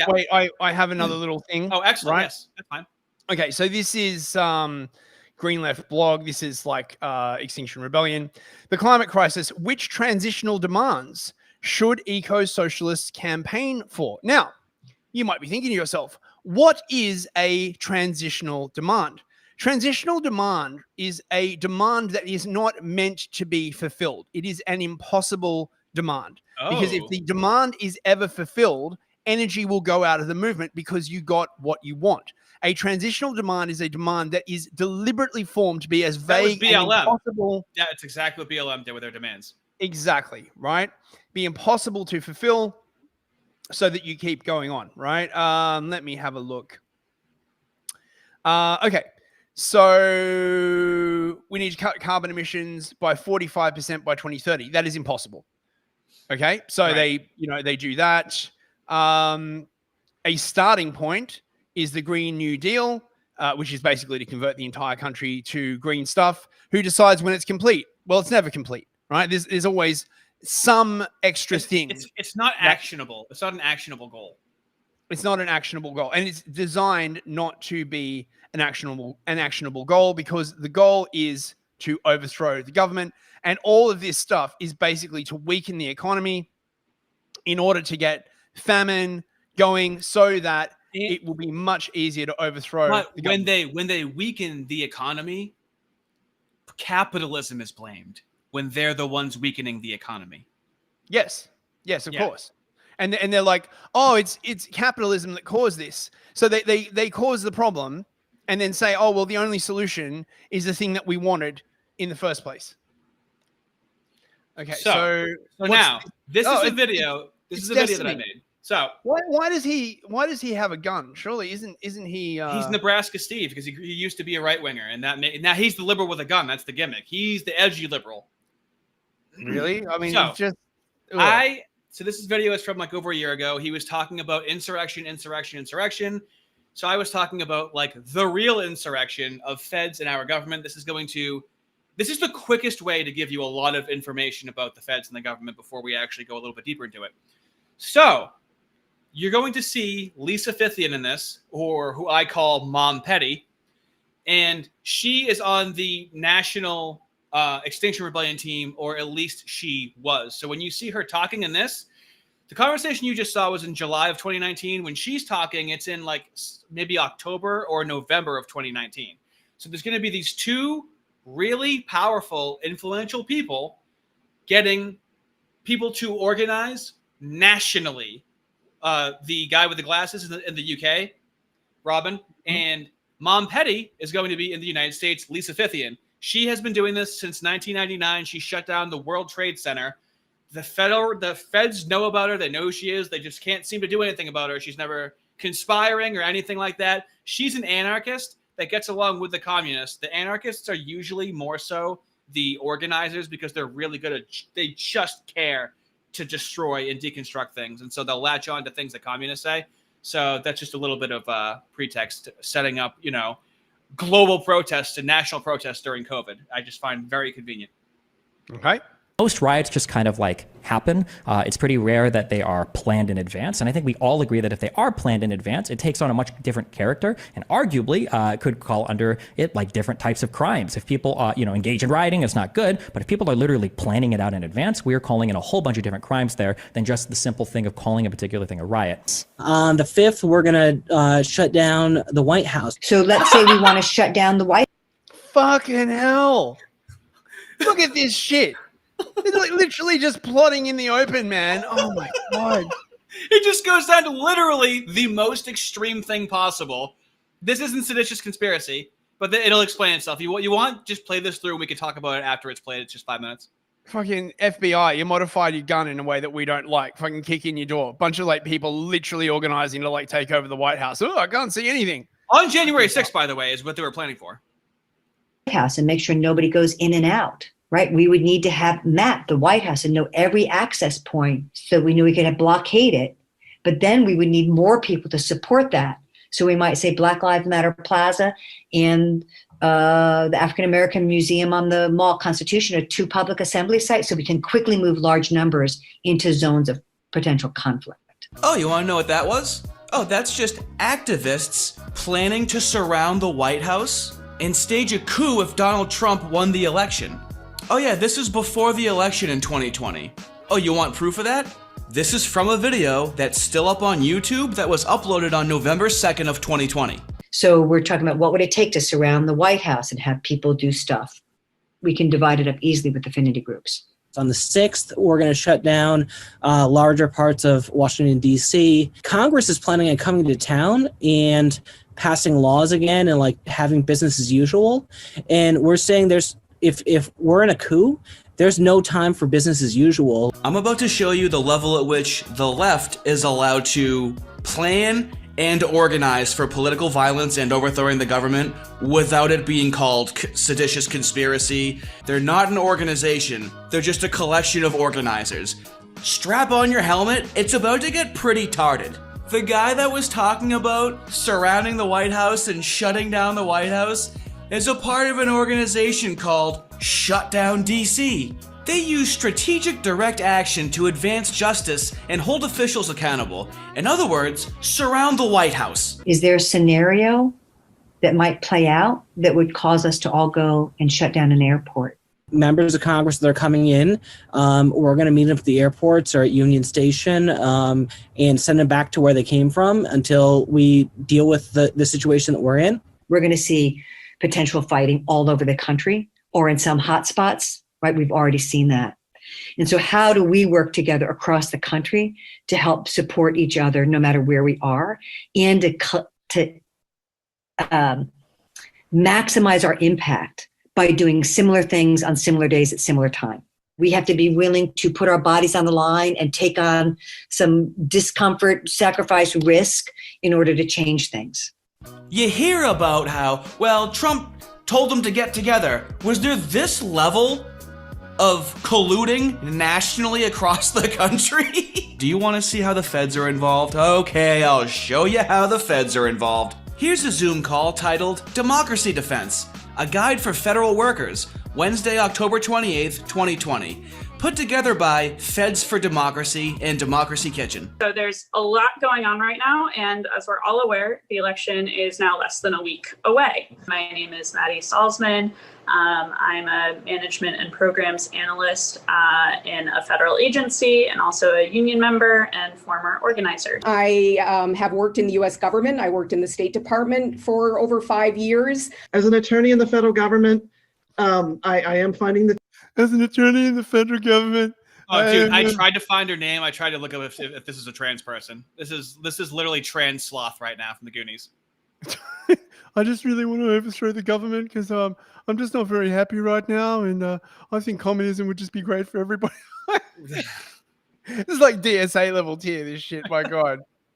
Chat suggestions very interesting, and I just do want to remind people that we lose our status as federal employees if we strike. I'm Josh. It's nice to meet you all. I'm a federal employee for almost 5 years now. Federal homosexual, right there, presumably. I guess I'm Molly, and I've been a federal employee in a couple of different services for about 28 years. And hang on, we got a super chat from Jacob Cantrell for a second super chat for $4.99. Thank you very much, Jacob. Thank you, mate. Transitional demand: basketball people being 50% of the workplace, women being 50% of STEM, or does it have to be literally impossible? They are transitional demands. The trick is that it has to be something that you can always tweak. Okay, so once you've got 50% of these people, you'll just shift it to a different metric. You'll be like, oh, well, now we need 60%, or only one marginalized group. Then they shift it to a different group.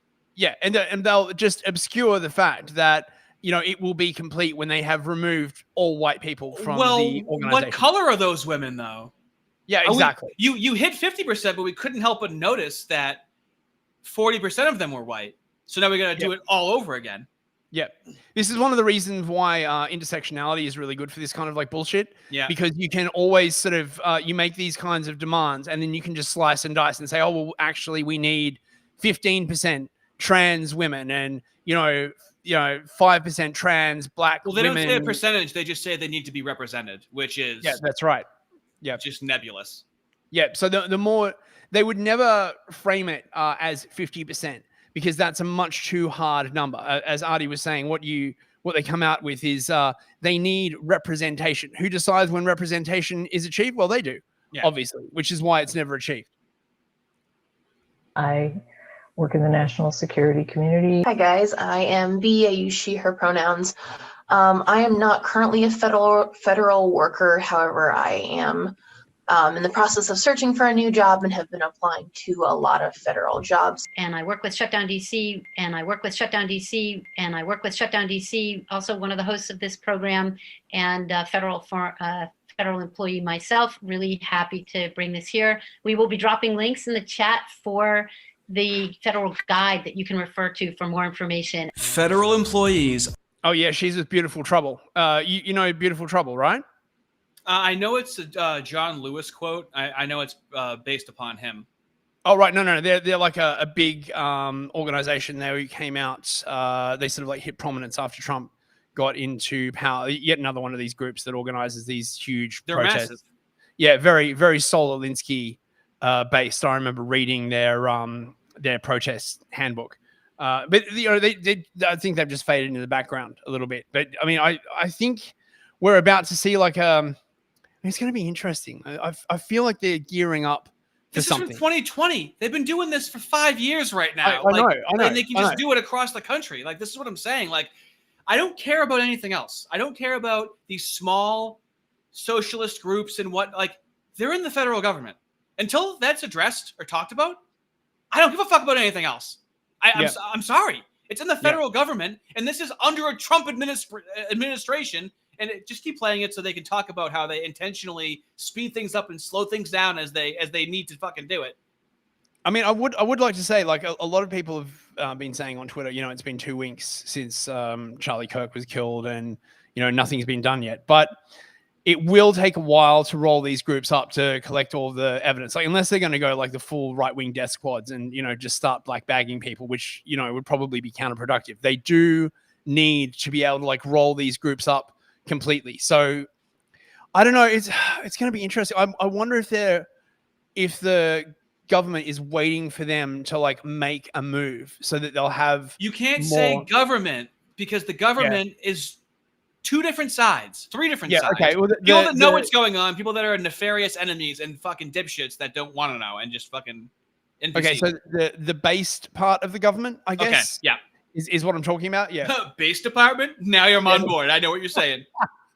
The federal base department are affiliated with the organization Shutdown DC. Let that stew for a little bit of what the left is allowed to do in terms of their organizing and their affiliations and their loyalties. I'm Josh. It's nice to meet you all. I'm a federal employee for almost 5 years now. It's not my life.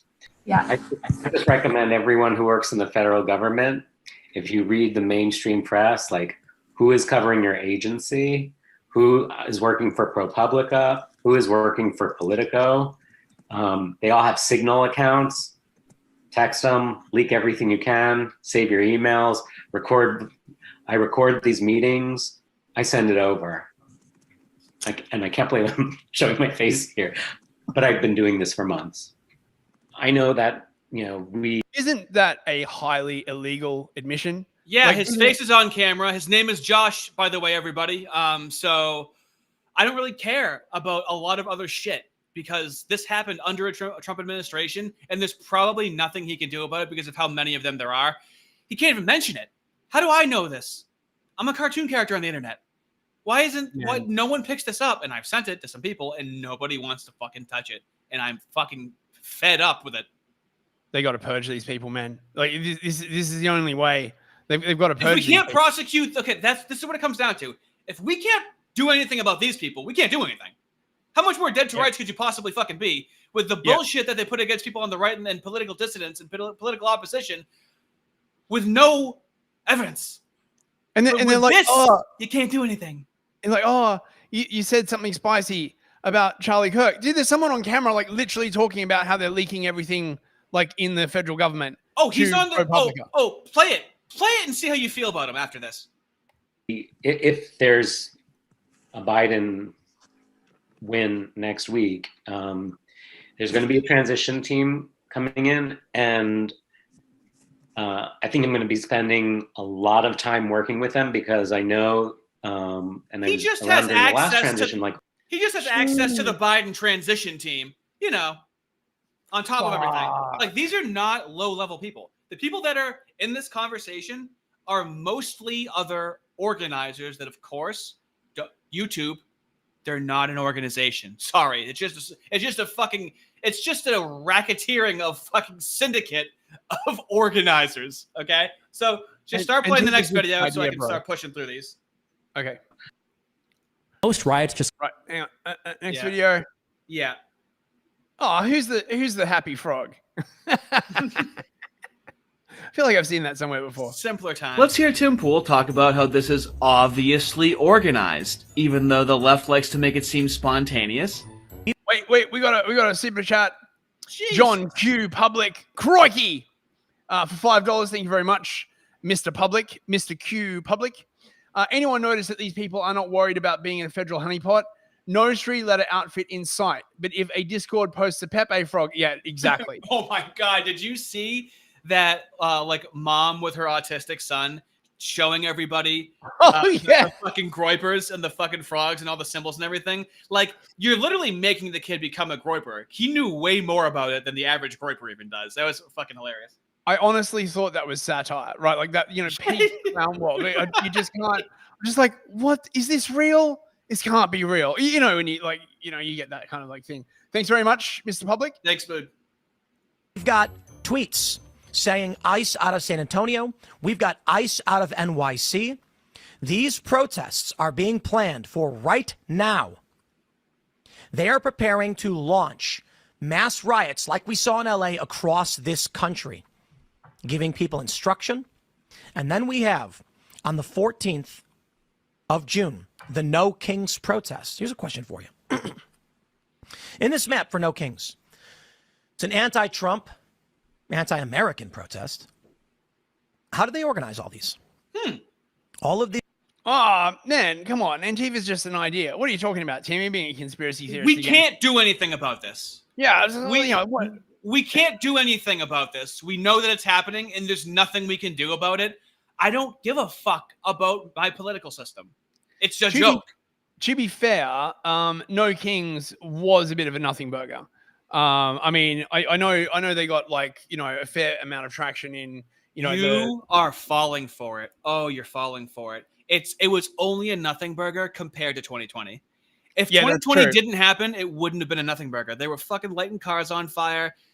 You are being conditioned to normalization when you say that, because it's not as bad as what we've seen that they're capable of. It's it was probably just because there wasn't much in the Pacific Northwest. But yeah, but the organizational structure to get this kind of like thing off the ground is the most important part. I mean, it doesn't really matter if a lot of stuff goes down. Just the fact that you've got the organizational network is very important. I don't even care for him to attack the funding. Chasing the money is very difficult. They can't even if they can't do shit about Act Blue, they're not going to fucking do anything with the funding. It has to be behaviors. It has to be the organization and the intent and the conspiracy to riot. It's very fucking easy to. How is there no precedent set? Like, it really, I politically just cannot give a fuck until this, like, we can predict what's going to happen. I have these fucking videos of these people saying these things. And, yeah, if for some reason it makes me not want to be politically engaged. they need to start rolling out RICO cases, really, really big ones. Pretty Like fucking massive. easy. Yeah. Pretty fucking easy. These different rallies. Now, first, what I'll say is many of these rallies, even in Toronto, there's no way it's Toronto. It is. Wow, that's Canada. They're not really organizing these protests. They're telling you they're planning on doing it, and they've decided on a location for where it should start. They're hoping that if people just see this, they'll choose to show up. But who is supplying these organizations with the resources to launch such a coordinated effort? 'Cause I got to tell you this. We do events here at Timcast. It is not easy to organize one, let alone 6 official events and 1,000+ ancillary events. This takes mass resources.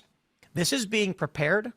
This is being organized. You're right, Tim Pool. It is being organized. And this is the figurehead of who organizes it. This is just an idea. Antifa's just an idea. We're in idea land. It's not like they're intentionally manufacturing a crisis. I really believe that as we go into this next decade, based on my life experience, based on organic living system science, that we have to totally embrace this idea of creating a crisis or organized chaos. This training was recorded a few months before COVID and George Floyd's death, recorded on November 30th of 2019.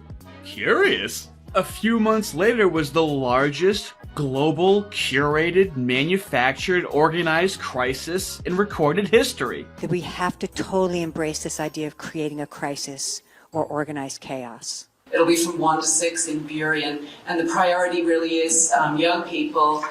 So if you're over 25, then we'll have some more later for the older of us. Is there a bottom age limit? Thank God the communist pedophile comes in and goes, haha, is there a bottom age limit? She wasn't gonna say what the bottom age limit was. You notice that? Had to ask what the youngest age was. Let's hear what the youngest age is, and let's see if we have a definite youngest age. 14, I believe. But again, you could try earlier, but priority is 14 to 25.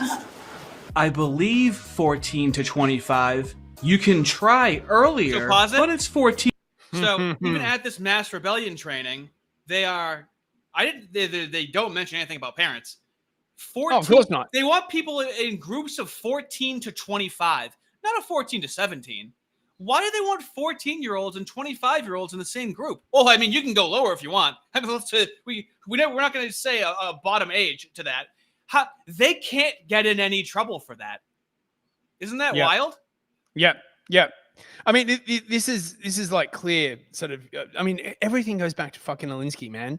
It's Alinsky's all the way down until you hit, Gramsci and all that kind of like other stuff. But that's why. I know you can't get them on communism or whatever, but you can't get them on having 14-year-olds and 25-year-olds in the fucking group. You can't find a way to interview these kids and go, do your parents know you're doing this? Does anyone know you here? That's not a cause for concern at all. No one gives a shit, and it's driving me fucking crazy. I mean, how is it, an offense to, conspiratorially plan for, and they can't get these people? You're freaking kidding me, right? Like, there seriously isn't a law against planning a seditious. We can't do anything. I can't take it seriously. To 25. But let's not worry about any of that. You might be thinking, why am I bringing up Mom Petty over here? What significance does she have? Well, you want to see how she trains youths and adults as to how to antagonize the police into attacking them for media coverage? Get out of my face, lady! I'm running over here! I can kick my dog any way I want to kick my dog! Lisa Fithian has been called the Dean of Resistance Training, a reputation earned over nearly 4 decades of protest that have included more arrests than she can remember and more students than she can count. Today, we add 5 more to that last column. Part of what we're trying to do here is expose the violence of the police, but mitigate the harm on our bodies. Pause it. Right? Because when people see what... Expose the violence of the police and mitigate the harm on our bodies. So what I'm going to, the next clip that's already in this video, you don't have to do anything, is from a 1966 documentary called Anarchy in the USA, where this is a communist tactic that's been used internationally. what the police are willing to do, it begins to change their hearts and minds. The next step in the communist strategy is the most easily recognized, for it consists of the tactic of getting masses into motion, and thus precipitating mob violence. Master psychologists that they are, the communists know that once the masses are in the streets, it's not too difficult to convert an orderly demonstration into a full-scale riot. They know, too, that when rioting occurs, police and military forces of the government must move to restore law and order, and thus they have the first visible signs of revolution. In 1964, a communist document taken from the Viet Cong stated, "Get the people out into the streets. Quarrels should be provoked.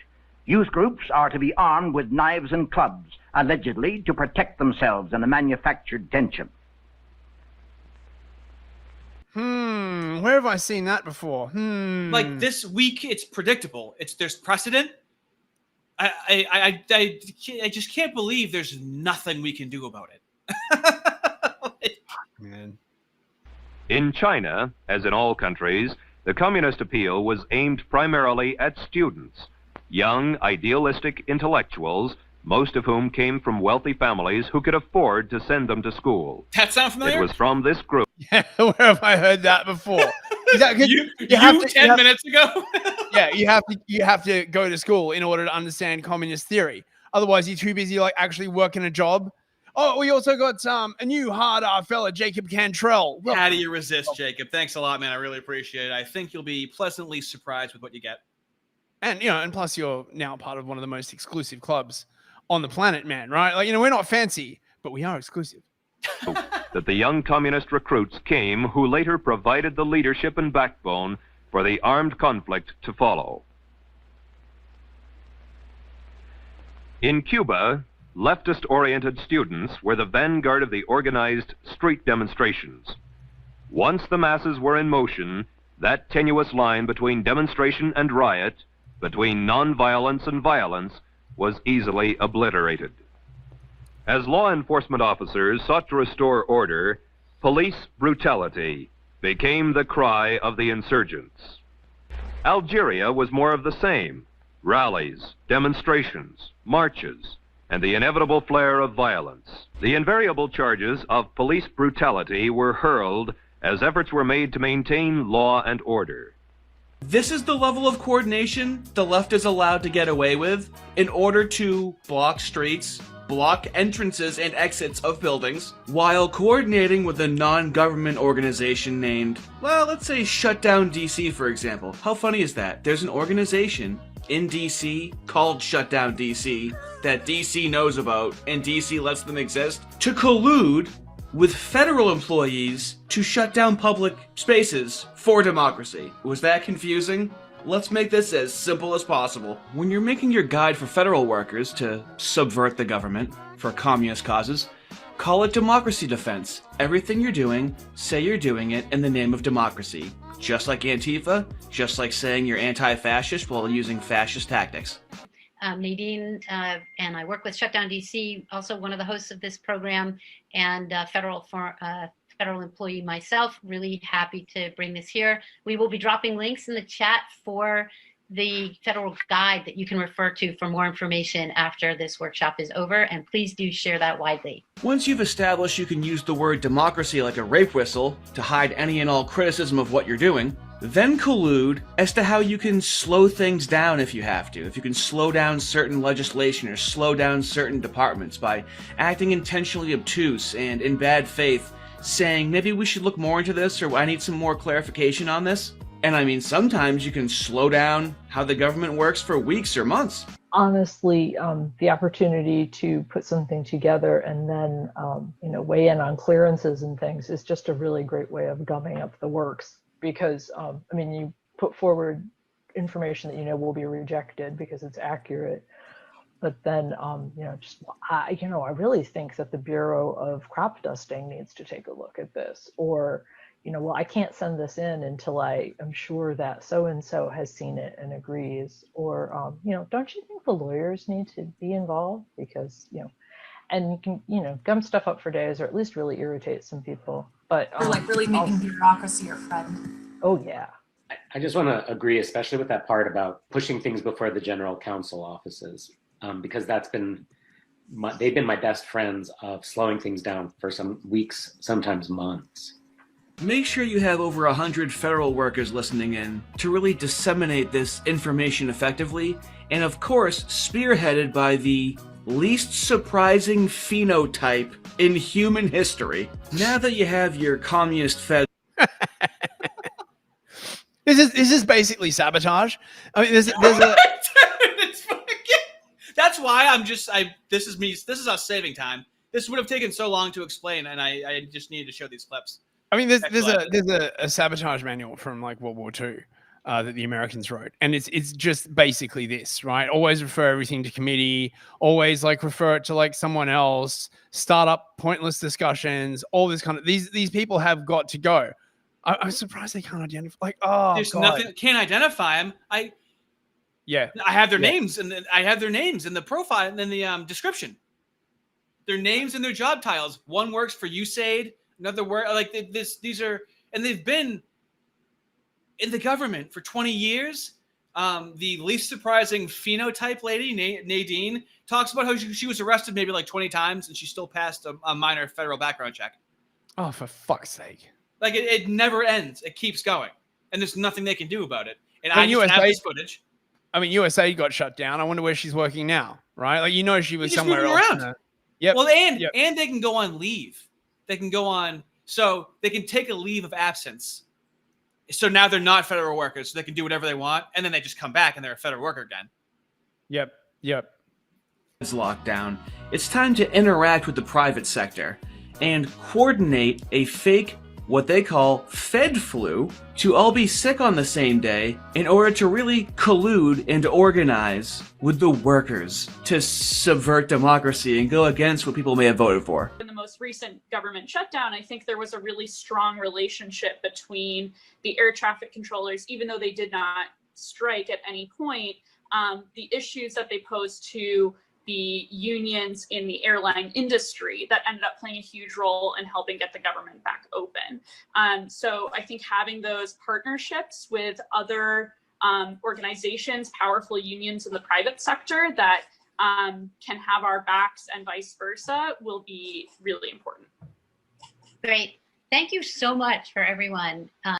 See, look, literally in the chat, the CIA provides a booklet on simple sabotage.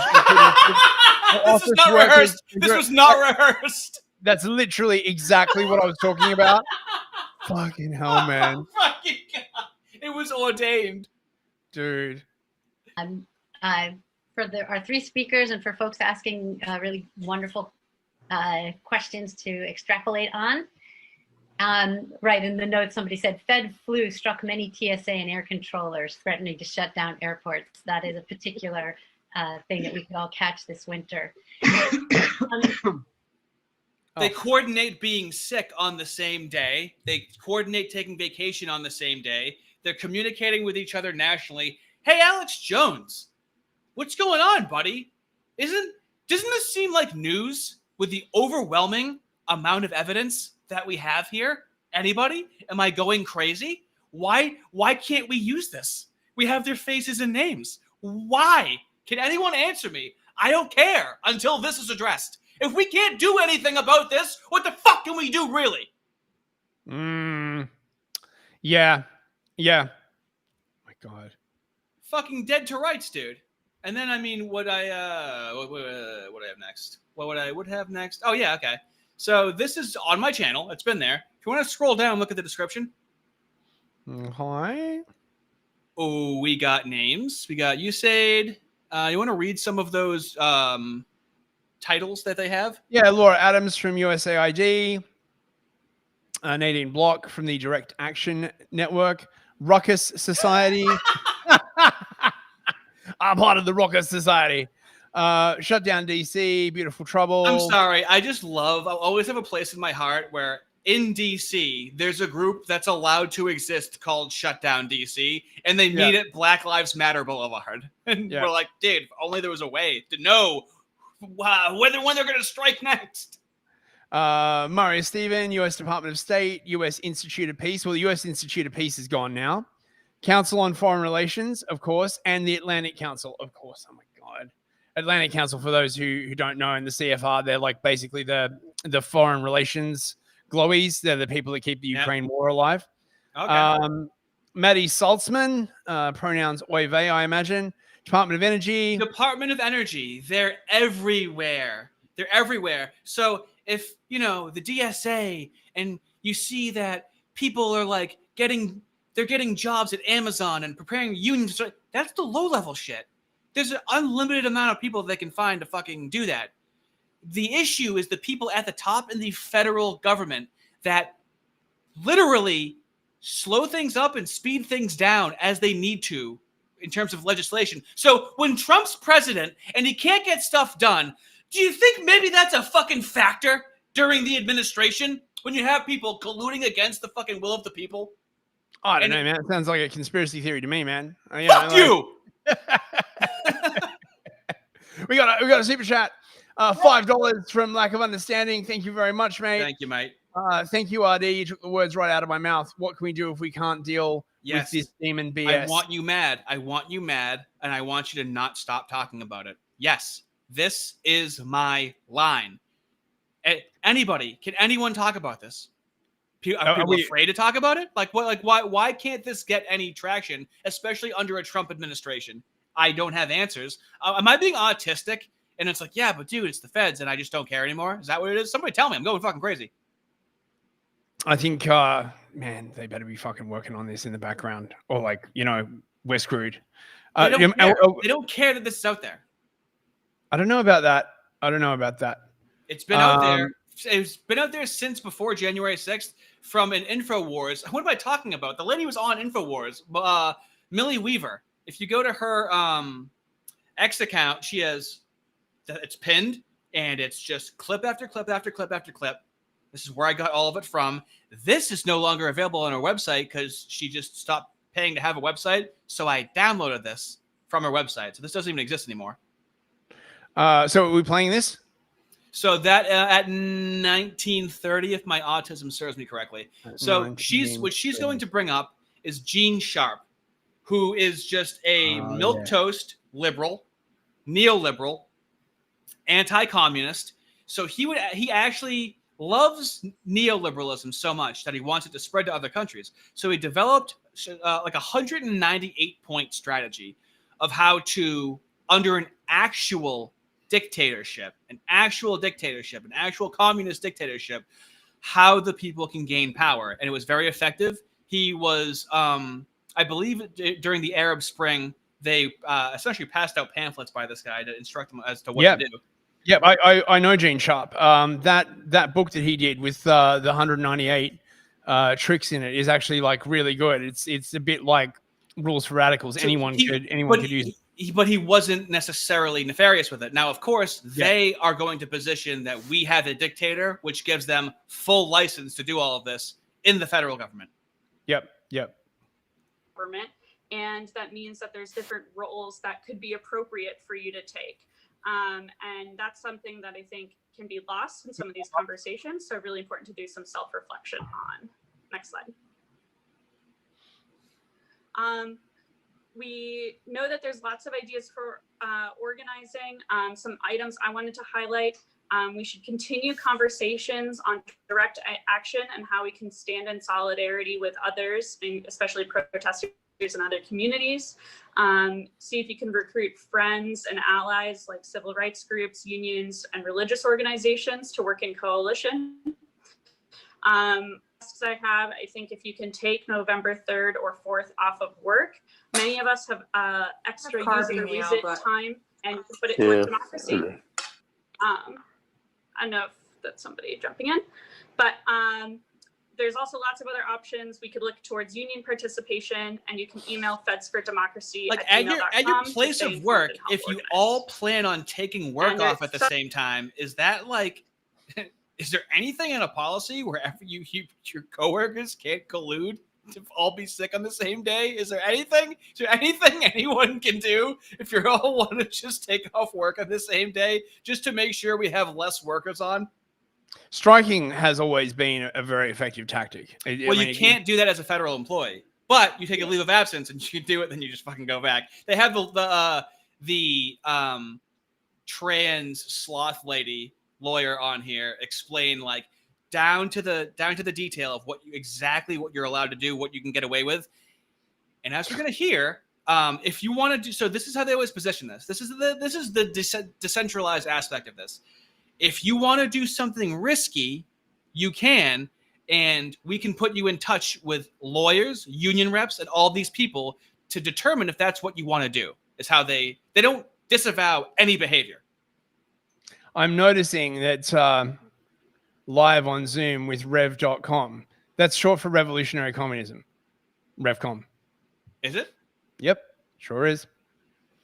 Somebody had asked, what can we do on November 4th? We'll have more information about that coming up, but there are lots of everything events is for happening democracy in DC and throughout the rest of the country already. Next slide.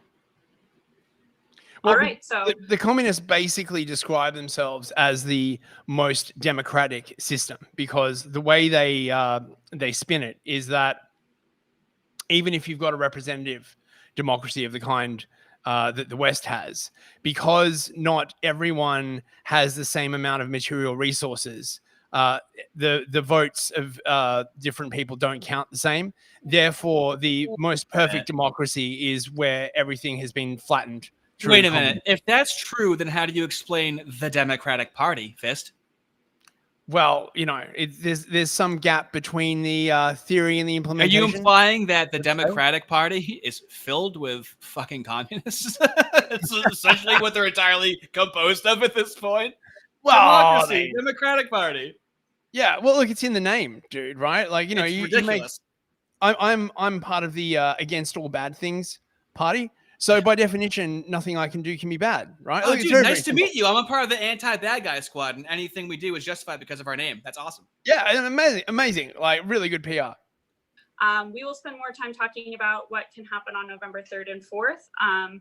But I think one thing that's important that I'll just mention now is, there's things we can't do on our work hours, but taking leave means you are not on your work hours.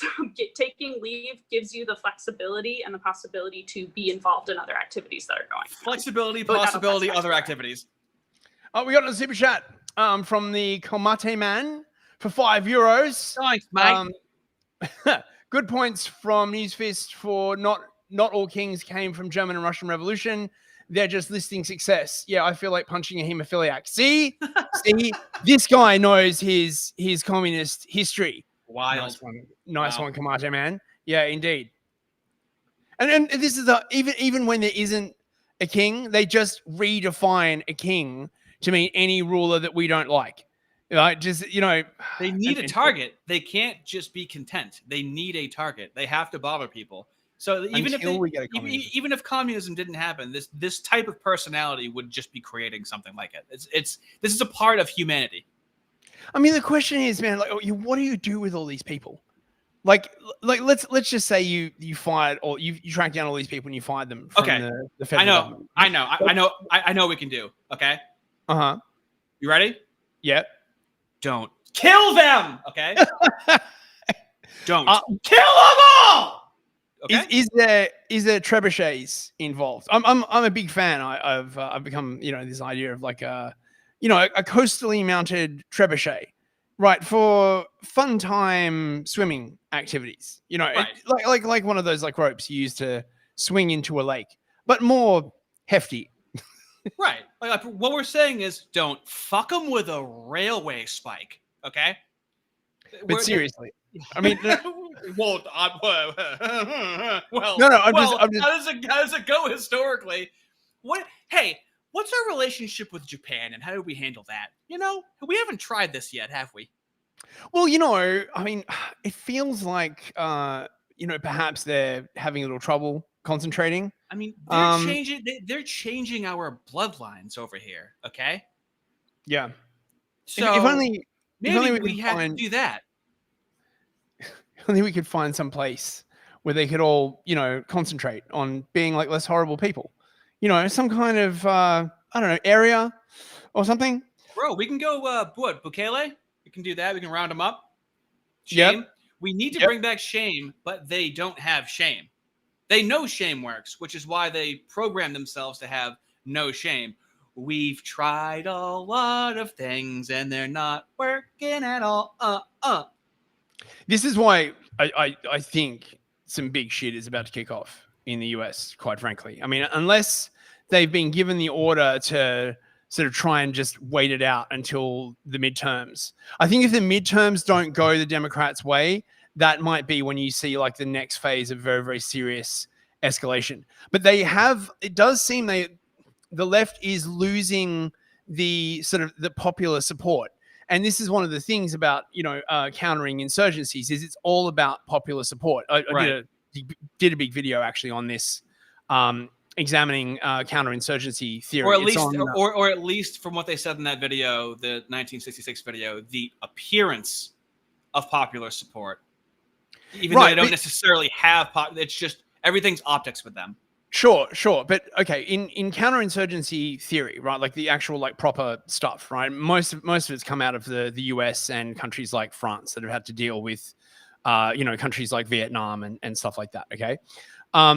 Popular support is essential for the insurgents to be able to freely move within a society. If the insurgents have popular support, that gives them much more room to maneuver. Okay, they'll get assistance from the civilian population. Yeah. The civilian population won't rat them out. And this is such an important factor that most counterinsurgency strategies actually involve improving the material conditions of people on the ground in certain hotspots, right? So if you've got a counterinsurgency and their main gripe is economic, right, for example, you go into that hotspot and you give the normal people stuff in the hope that as their economic position improves, they will stop supporting the insurgents. And I think the amount of violence that they are about to unleash or have unleashed has massively drained their popular support.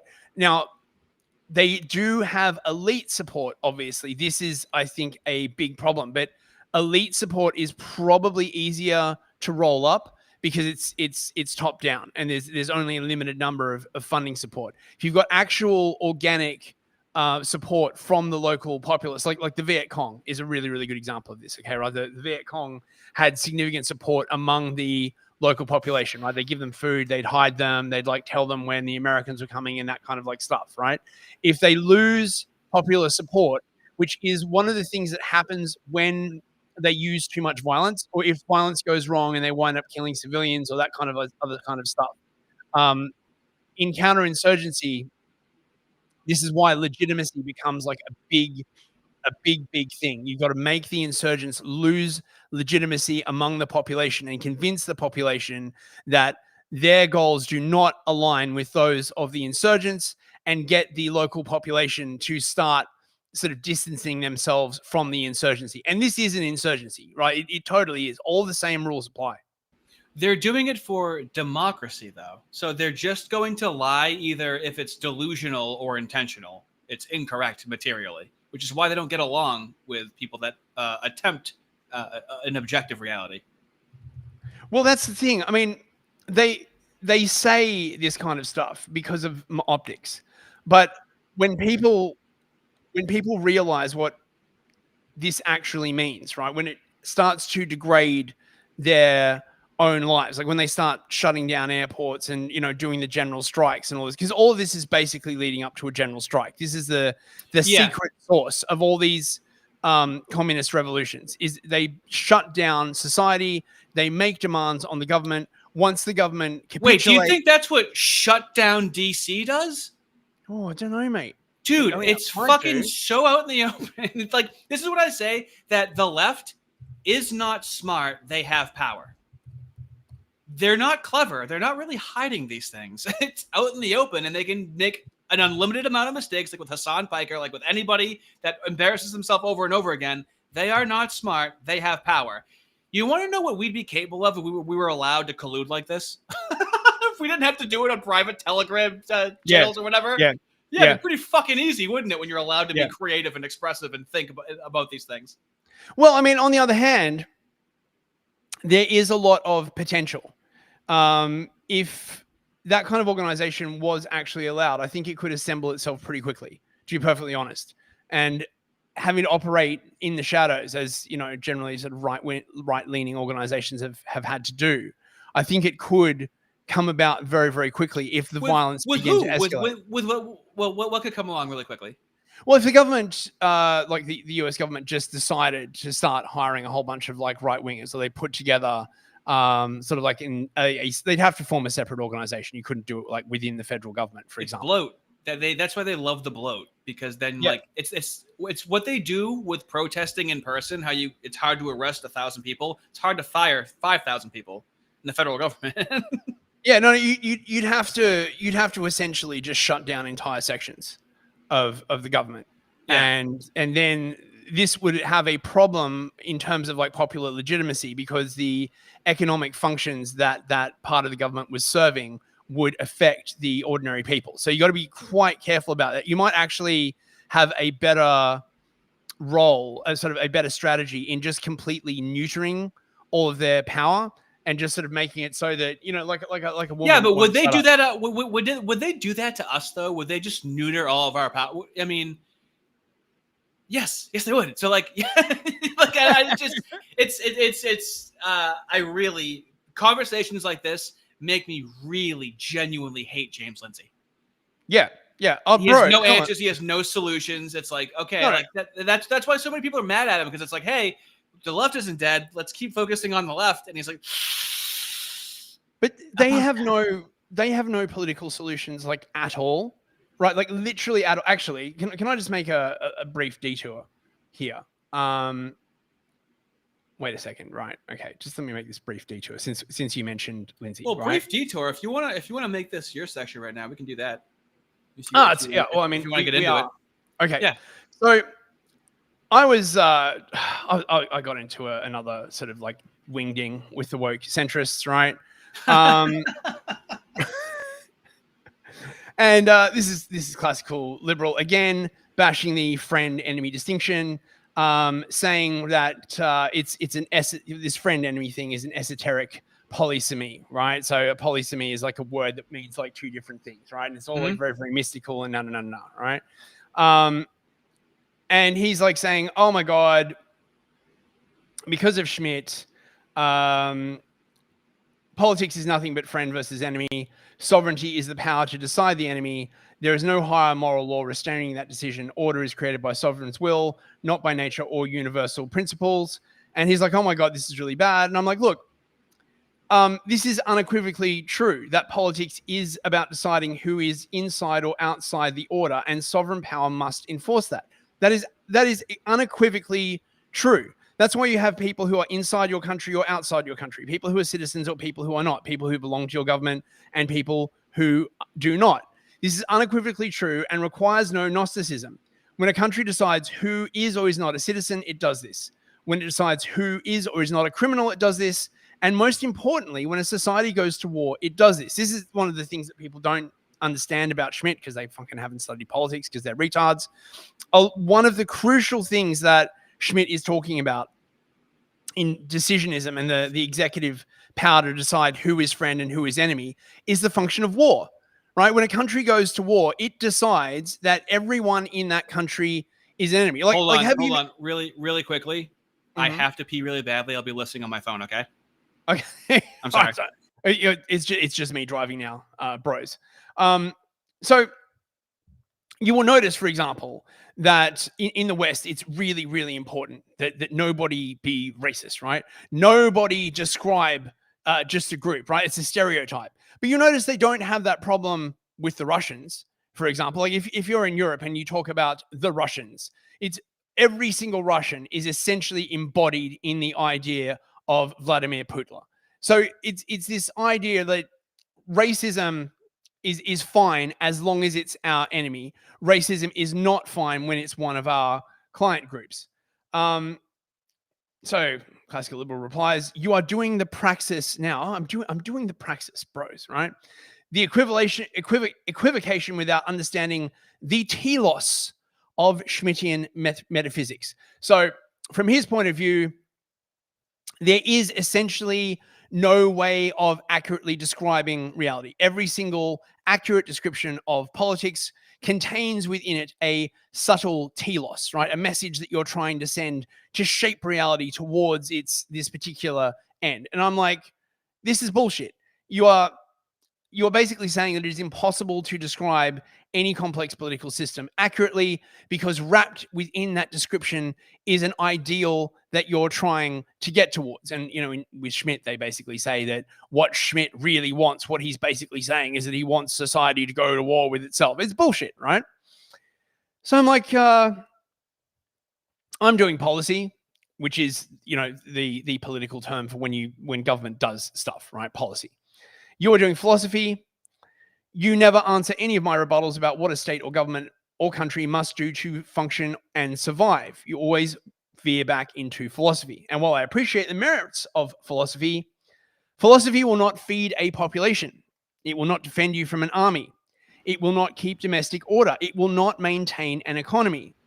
I cannot help but feel that if you were in a position of government and told your country is being attacked, you would launch into a long-winded discourse on the metaphysics of the situation. This is another thing that Schmitt is correct about. The basis of all governance is decision, the decision to act or not to act. At some point, the talking must end and someone has to make a decision. This is what distinguishes politics from philosophy. And then this motherfucker comes in. He's a new addition. A new challenger has entered the ring. This seems to be a fundamental misunderstanding of the pen is mightier than the sword. Bitch, what?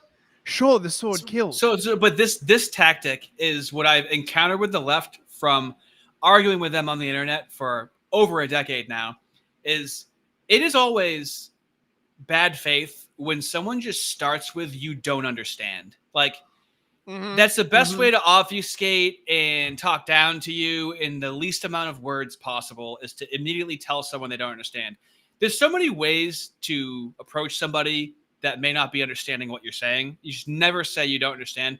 I say you don't understand all the time just to antagonize them because I know how fucking frustrating it is.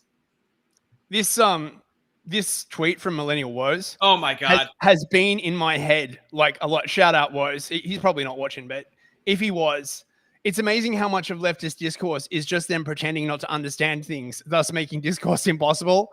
I'm like, they pretend to not understand. They watched the TV too close. They made a face until it stayed that way. Yep. They watched the TV until they fucking went blind. Like, they acted retarded until they became retarded.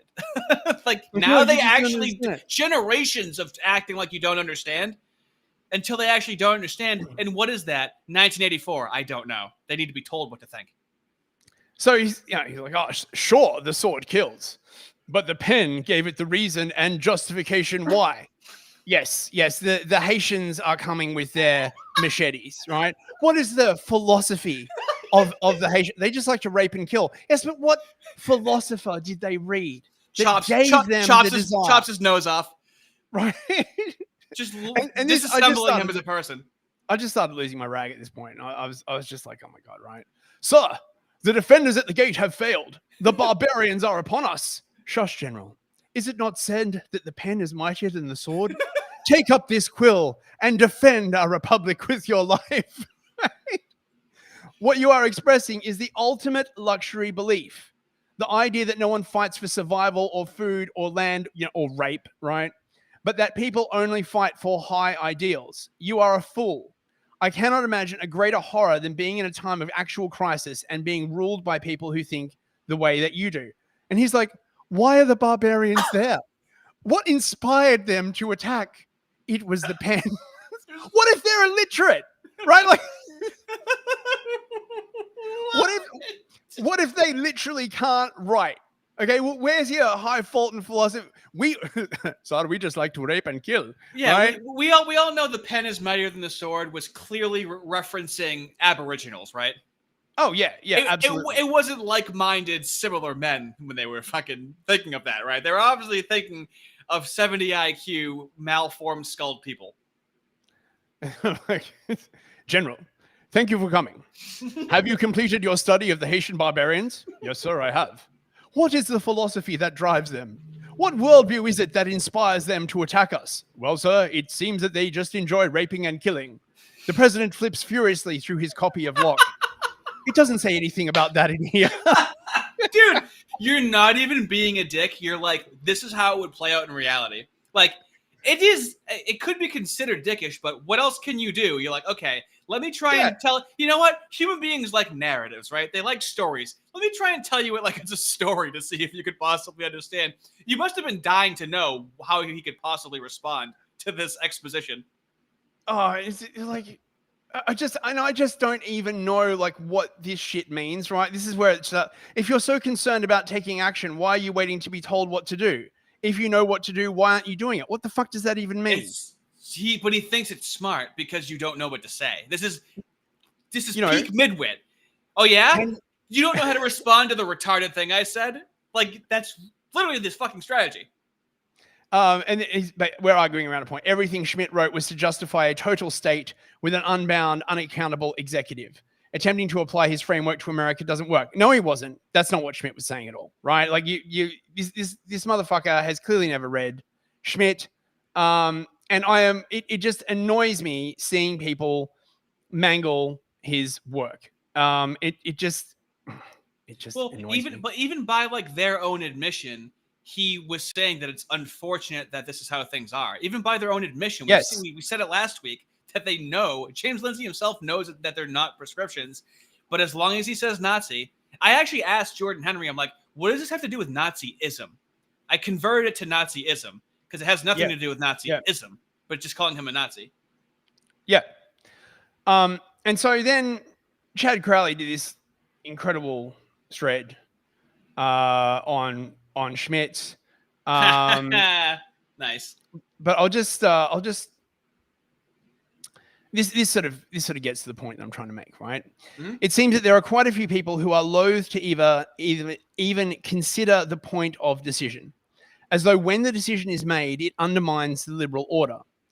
As the moment of decision grows closer, they howl ever more fervently, delaying the moment of decision until collapse. Right? We're seeing this, and this is exploited by the communists, by the way, because the communists have no such qualms whatsoever. They are decisionists to the core. They just they don't care. They don't really think of the consequences. They're just consequentialist.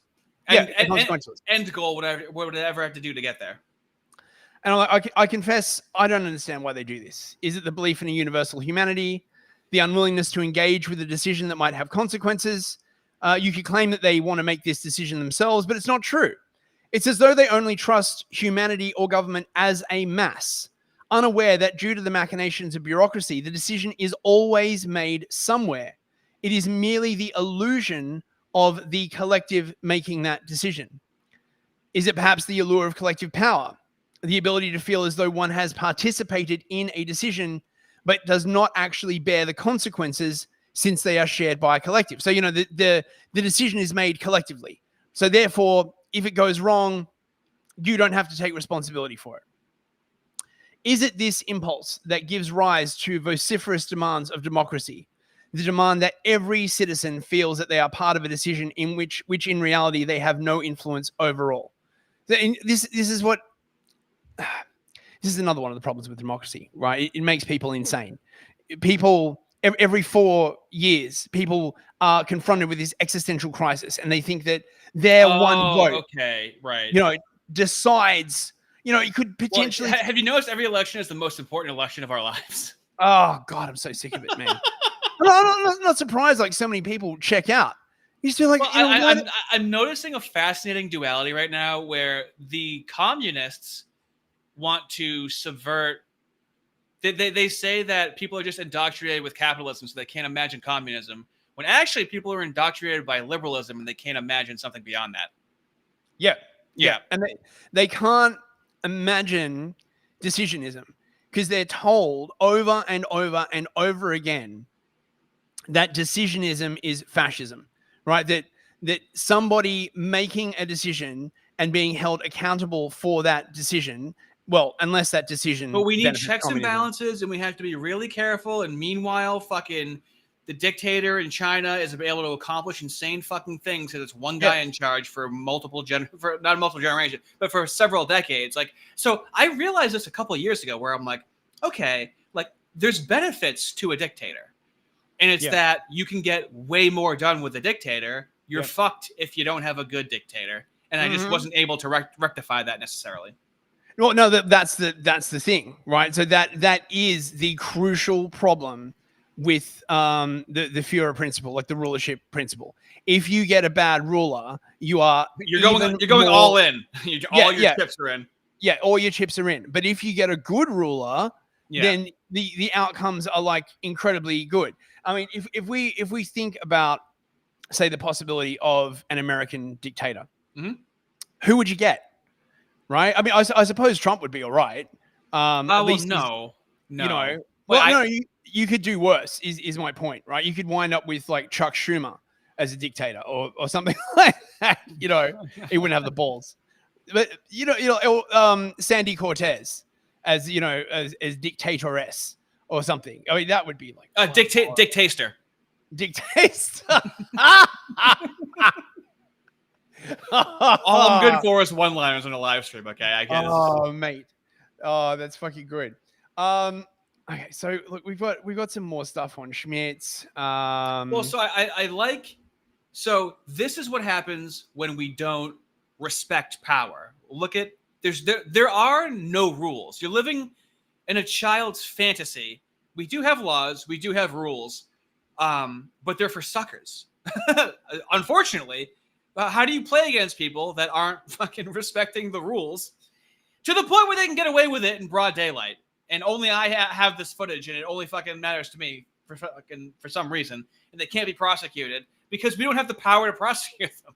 So, like, I'm willing to hear anything at this point because I'm going fucking crazy as to why nothing can be done about them. I mean, this is from Chad Crowley. Again, shout out Chad Crowley. The deeper problem, which Schmitt saw more clearly than most, is that liberalism and democracy rest on incompatible principles. Liberals are like, what? Oh my God, but liberalism is democracy. Just the idea, the hubris to think that a system lasts forever. Like, there are no liberals that are students of history to go like, well, things rise and fall, and if you want to prevent it from falling, you're going to have to become good at saving it because you suck at it right now. No, but they're fundamentally incompatible. Okay, because liberalism is hard universalist, right? It speaks of mankind as a whole. Okay, this is one of the reasons, for example, why it's so easy to mess with some parts of the founding fathers stuff, because when they were talking the people, they didn't literally mean like every 65 IQ person in Somalia. They didn't know what Somalia was. They didn't have the internet. They couldn't imagine how fucking which is an understandable bias back then.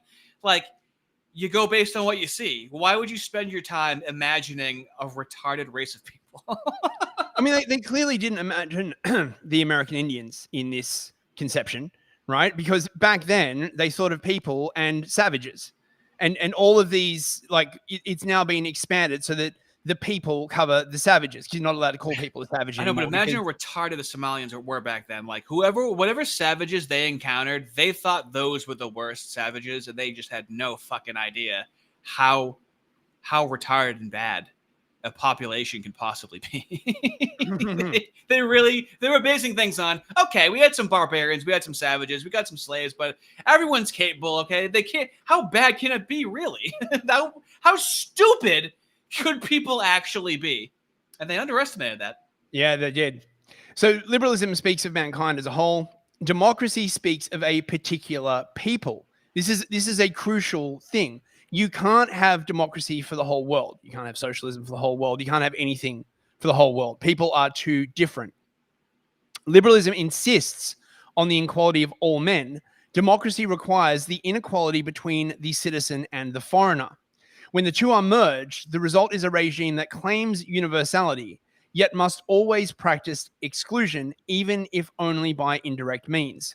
Schmitt's warning was that every constitution, every law, every order presupposes a people willing to defend its identity. Wow. And that without this defense, no rights can be guaranteed and no freedoms endure. Man, Chad Crowley, mate, is a deep cut. He's such a good writer, this guy, I tell you what. So, yes, he talks about Karl Popper. Schmitt had already seen the underlying truth. A political order cannot survive if it refuses to distinguish friend from enemy, or if it declines to exclude those who deny its substance. To preserve liberty, a people must be prepared to deny it to what threatens its survival. In this sense, Schmitt's claim is not an endorsement of cruelty, but a reminder of the tragic structure of politics. To exist as a people is to draw boundaries, to distinguish those who belong from those who do not. Equality within is inseparable from inequality without. Homogeneity does not mean sameness in every detail, but that law requires a common substance and the will to preserve it. I mean, it's really, really good. He did like a Substack on this. I know, Chad Brally. What's really annoying is I'm able to listen to what's being said. It seems like this is why you have to be right wing. All the liberals and all the leftists interpret that as, I know what he really means, instead of just taking it at face value.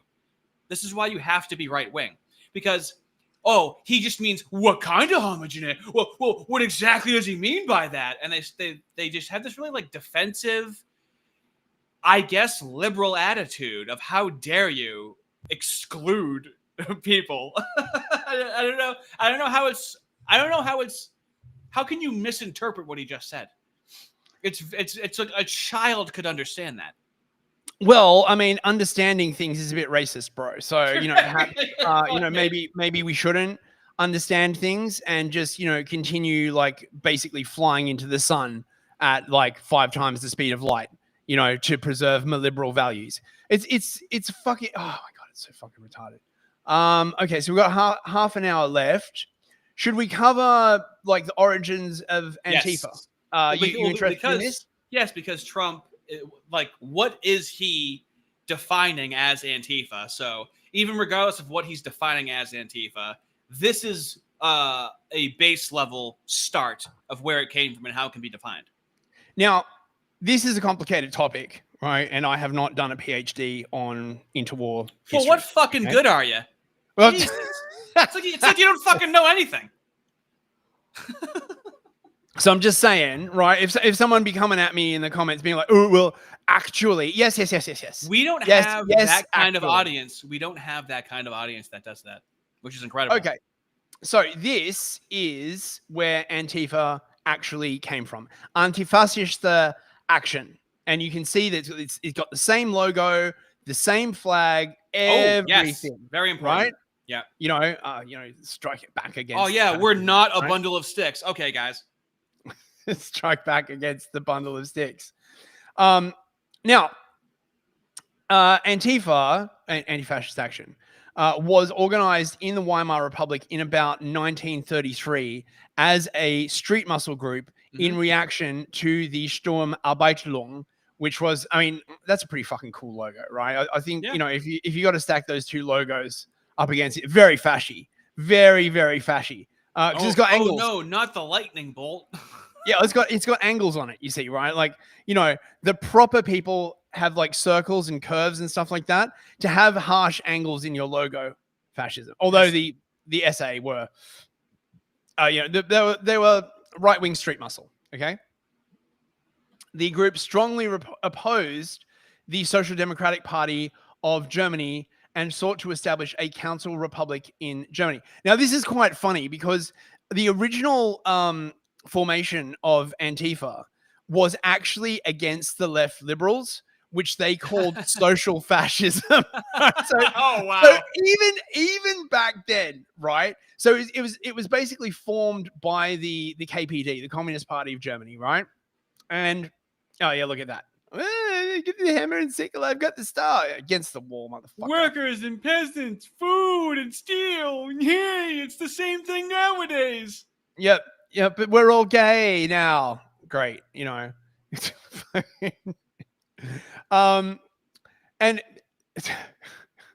they actually opposed anti-Nazi resistance efforts by moderate parties, because they're just like, we hate the libs. And you got to remember, by this point, do you think people's frustration with liberals is that they're unrealistic and they act like? So there's communists that actually like believe in the bullshit, and those are like the useful idiots. Then there's communists that are like, oh, this idiot actually believes in this fucking shit. He's going to be easy to control. All of the liberals are the useful idiots in every society. Yes. And basically, you've got groups of people who have a better understanding of power. Say what you want about Vladimir Lenin. That dude understood power. Okay. And you can see who understands power and who doesn't by who manages to seize and wield power. Which is pretty incredible to, as one man, have everyone be fucking terrified of you and you're in control of them. That's one of the pinnacle like feats in humanity. Because animals can do that a lot easier. But we have to do it through fucking speech and ideas and whatnot. It's a very complicated process. Yeah. So you've got the commies. They're like, street muscle. The SPD, the sort of like center left people, wanted like a sort of council democracy, but of course the communists wanted a Bolshevik revolution. You've got to remember that by 1933 the Bolsheviks had been around for like quite a while. I think was Stalin in by 1933. Chat, if anyone knows, I'm 2 hours into a live stream. My brain is fading even with all the coffee I've got, right? So the 1920s, late 1920s and early 1930s saw rising tensions mainly between three broad groups: the Communist Party of Germany, the KPD on one side, and the Nazi Party on a second side, and the coalition of governing parties, mainly Social Democrats, Conservatives, and Liberals, making up the third side. Where have we seen that before? So you've got the left wing, the hard left wing, you've got the hard right wing, both utilizing street muscle. And then in the middle, you have the sort of the libs being like, oh, can't we, vote our way out of this, bro, basically.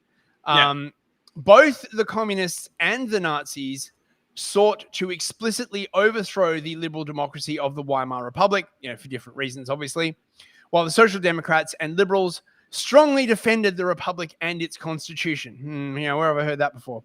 So as part of this struggle, all three factions organized their own paramilitary groups. Also, the libs... All right, guys, we're going to fight fair and square, see? The libs had paramilitary groups of their own. I wonder what they were. Under the leadership of Ernst Thälmann, let's see, what does he look like? We got a picture there. Oh, he looks like a happy chappy. The KPD became a Stalinist party. Right, so Stalin was around by that point. That was fiercely loyal to the Soviet government. Since 1928, the KPD was largely controlled and funded by the Soviet government through the Comintern. So they literally had a foreign insurgency trying to overthrow the country. And a lot of people just gloss over this part. They're like, like shit was bad in Weimar. Yes, shit was bad in Weimar, Germany. They had people literally being sponsored by a foreign government trying to overthrow the country. So, I'm just saying. They were like big on strikes, violent clashes with the police, and all this kind of like stuff, right? Let's see, what else have we got here? And this movement started with the Spartacist uprising in 1919, which was when it was shortly after the Bolshevik Revolution in Russia. They nearly had a similar revolution in Germany, the compromise of which was the Weimar Republic. There was a big revolution. All the kings stepped down, the emperor stepped down, and you wound up with this sort of liberal, democratic, parliamentary government that was completely at the mercy of the communists. Imagine my shock. But this is different. This is the majority Social Democratic Party of Germany, the MSPD. And this uprising was led by Karl Liebknecht, early life, and Rosa Luxemburg, early life, who wanted to set up a council republic similar. That means a council. That's just a Soviet republic, right? Yeah. Okay.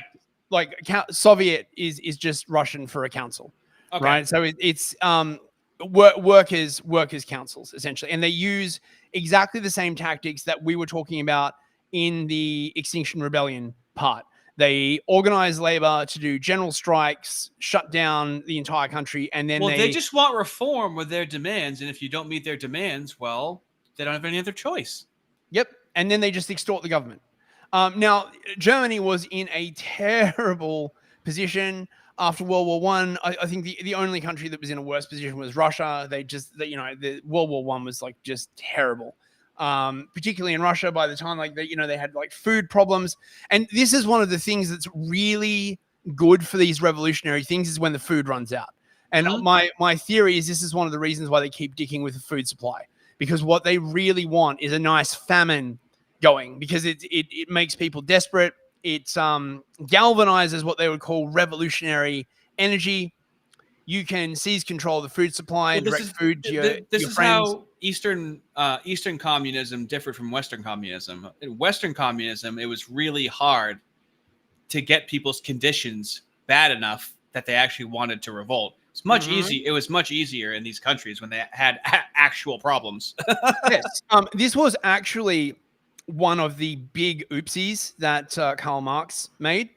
So Marx, because of his stagist theory of societal development, believed that communism was the inevitable stage after capitalism. Marx was basically of the opinion that, see, in Marx's communism, everybody would have everything that they needed. Everyone would live a life of leisure. Let's just get rid of the mode of production that brought it all here. Yeah. A man would be a painter in the morning and a hunter in the evening.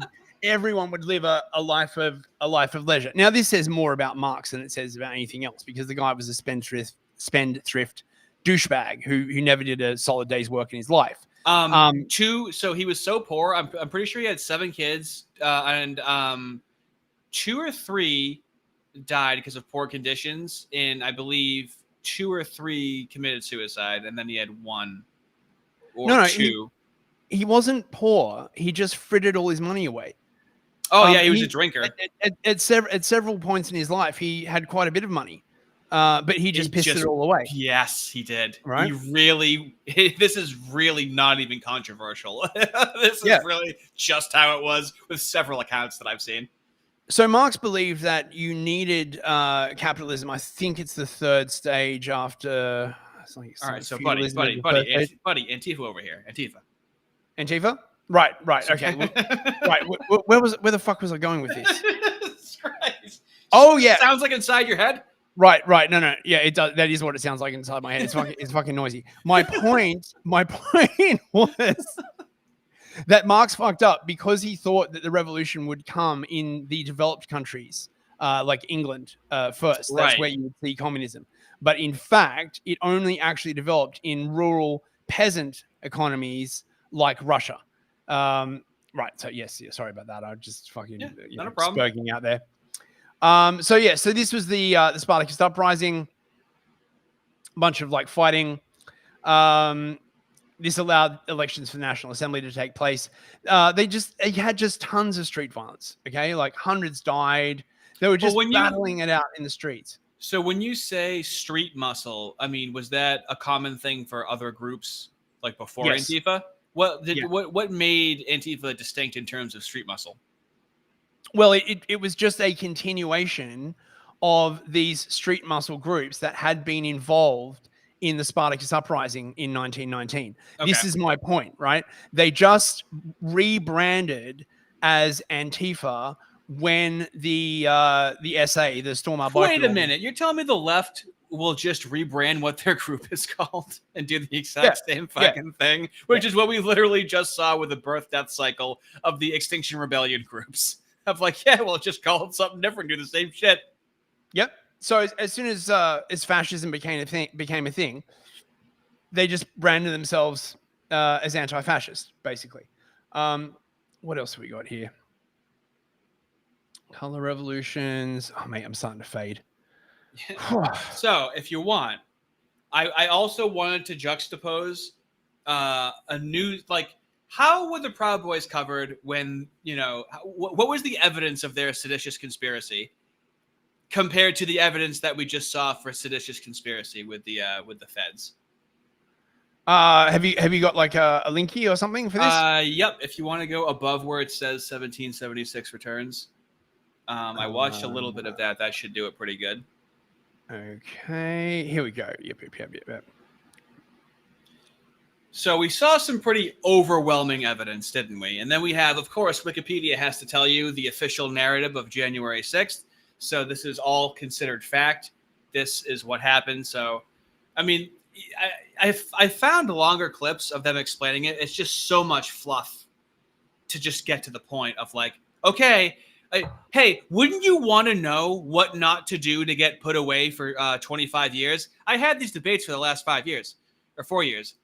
And well, have you tried not being a racist and a fascist? It's pretty simple. I refuse to try that. Nope. Not going to try it. Not getting me. Sorry, demon. Nope. So I would have these, and they're like, well, they would say like, oh, well, it's seditious conspiracy. I'm like, well, what did they do? Like, what, they texted something? Or like, I would love to know what I'm not supposed to say for seditious conspiracy to get put away for 25 years. Pretty egregious sentence, right? So I could never get an answer for this. And the things that they would show me were like, see, look at this fucking dude. It was like a 3-word text message. And I'm like, that's a long time for that. So that's seditious conspiracy, but literally organizing on a stream with like 100 federal employees to overthrow the government. That is not seditious with conspiracy. Federal employees should make it more egregious. You think so? You think so, mate, right? Like, I'm seeing a pattern here, I think. I didn't swear an oath. They had their fingers crossed, mate, when they swore the oath. No takesies, backsies. No takesies, backsies. That's right. Proud Boys, including former leader Enrique Tarrios, have been indicted by the federal grand jury with seditious conspiracy charges relating to the events on January 6th. Now, that indictment alleges that Tarrios was aware of discussions about a plan to storm the Capitol. I'm sorry. He was aware of discussions about a plan. So, like, you really need to consider if they had anything on him, they'd probably, like, when what's an egregious crime? Like, when OJ fucking stabbed his girlfriend, they weren't like, so he got up in the morning and he had Cheerios and he wrote down in his planner that he was thinking about doing something a little spicy later on. Like, he stabbed his girlfriend. You give the offense up pretty quickly. But what is this setting up? You know, he was considering the thought of having an idea of possibly reading something that led him down a path. Like, what the fuck? Like, replay what you just said and try and take that in your brain. Okay. Oh, come on. What is it? Four members of the Proud Boys, including former leader Enrique Tarrios, have been indicted by the federal grand jury with seditious conspiracy charges relating to the events on January 6th. Now, that indictment alleges that Tarrios was aware of discussions about a plan to storm the Capitol and was even involved in conversations about occupying federal buildings. Oh, he's involved in conversations about occupying. He was involved in conversations about occupying. Involved. So he didn't command anyone to do anything. Listen how passive his language is. That means he was in a chat group with people who are like talking about it, doesn't it? Like, I mean, that's what it sounds. I don't know, but look at the papers on screen. Ooh, information as she's saying this. This is like jingling keys in front of a retarded 5-year-old. They're not showing the contents of the text messages. They go put files on screen and go, he was considering talking to people about possibly, you know, he was in a conversation with other people talking about storming the federal building. Could be what happened. It's not very descriptive, is it? Who's given you more compelling evidence? Me, cartoon character on the internet, or a national news station, NBC News? I don't know, bro. Our national security correspondent, Ken Delaney, joins us now. Ken, what do we know in terms of the specifics about this particular indictment?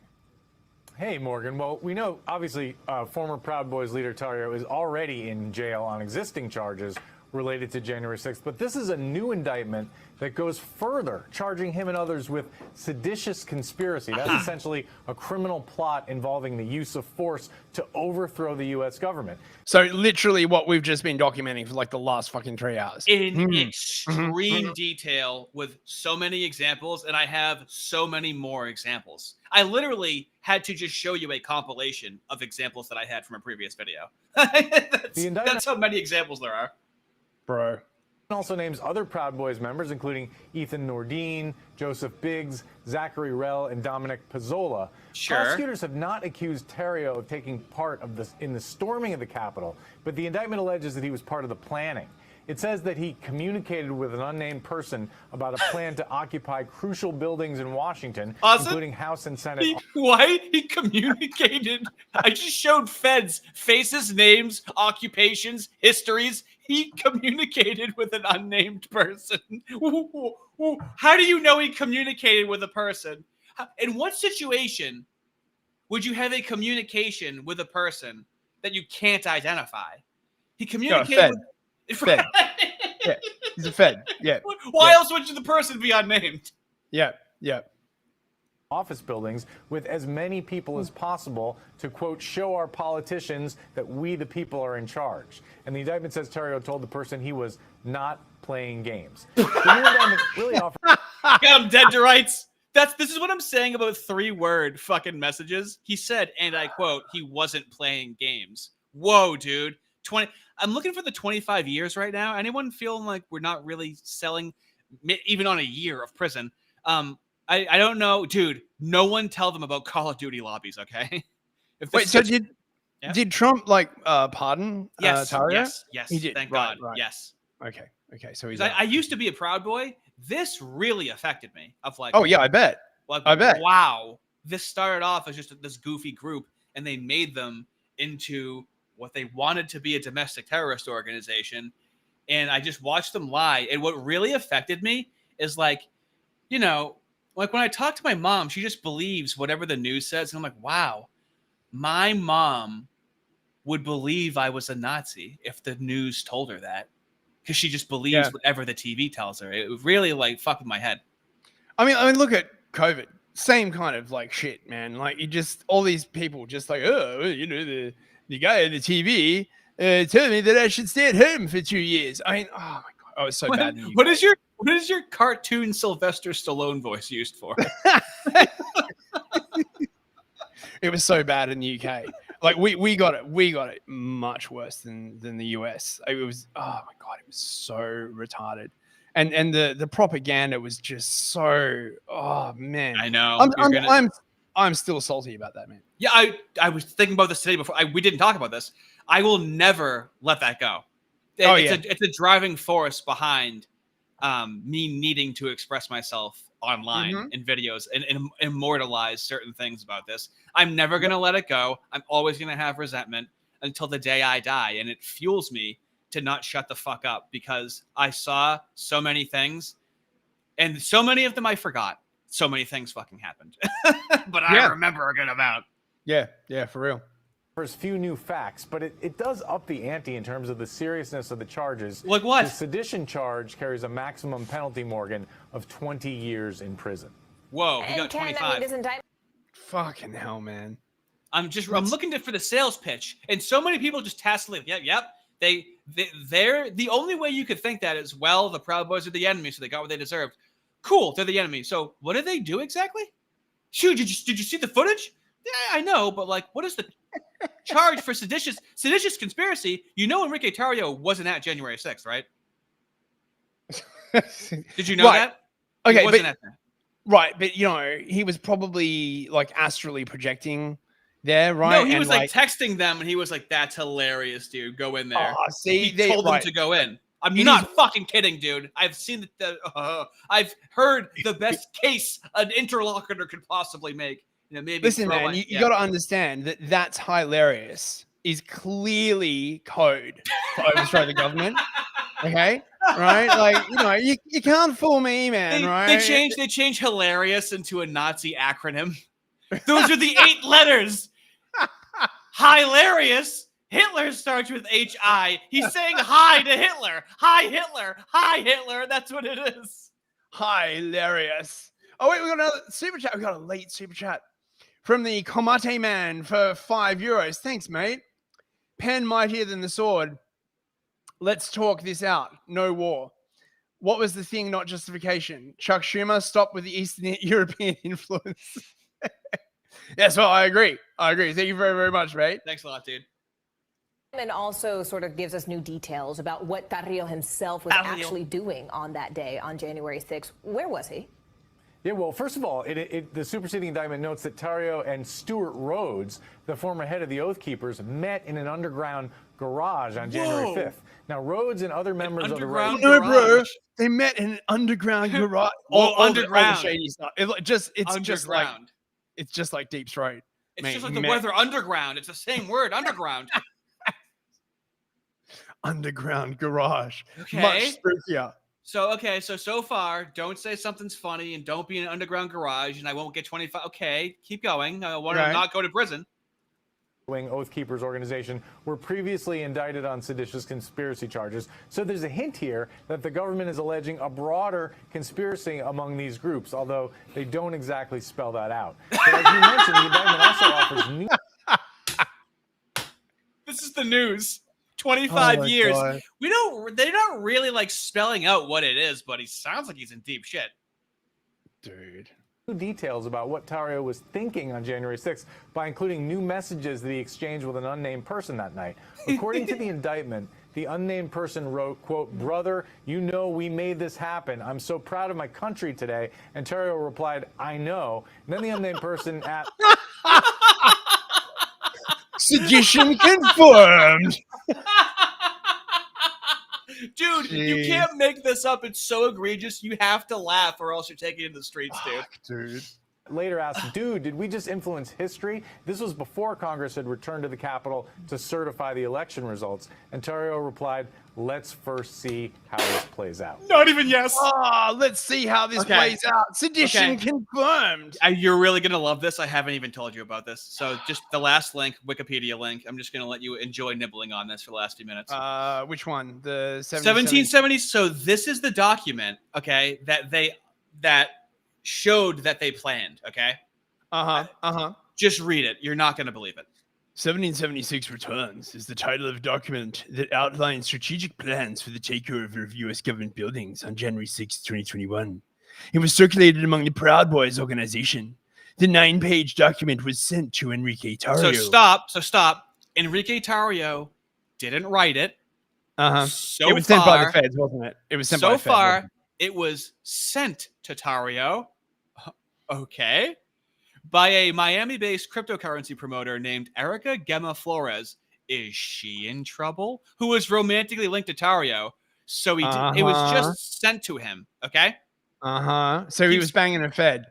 Keep scrolling down. Not a wise move. The document is 9 pages long. It is undated and did not identify a specific author. The document laid out a plan for the storming and occupation of 8 key buildings. Oh, like how, with the feds were planning on barricading fucking the White House and stopping Congress from continuing. Okay. Target locations were blah, blah, blah, blah, blah. Yeah. The Capitol itself, which was the ultimate target of the January 6 instant erection, is not specifically included. Not even fucking the Capitol building's not. So it was a document that was sent to him, and the Capitol building isn't even fucking mentioned. But bro, the document uses the phrase "storm the Winter Palace" as an apparent reference to the Capitol, bro. As an apparent reference to the Capitol. Oh my god. 1776 returns recommended that groups of at least 50 storm and occupy each of the buildings. These are big buildings, right? Yeah, pretty big. I'd say they're pretty big. With a goal to fill buildings with patriots and communicate our demands. So that is what the left would do. This is someone on the left wrote what they would do and sent it to him. By the way, there's no evidence that he ever read it either. The left do this shit all the time. You're right. Yeah, I couldn't agree more. 25 years. It set forth a 5-stage strategy, including a call for the mobilization of followers and seizure of government buildings, infiltrate, execution, distract, occupy, and sit in.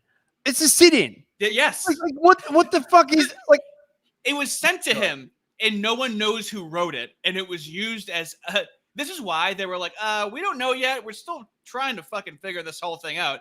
How do we make this fucking document? Who the fuck wrote this? Jesus Christ, if we're going to send them a fucking fake document, can we make it a little more fucking direct?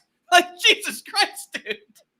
Oh my God. I bet they got some lefty thing and just repurposed it to look right wing. Because that's all like lefty bullshit. Okay, so I know how to give us the world's easiest hard out. So if you just go to Telegram. Okay.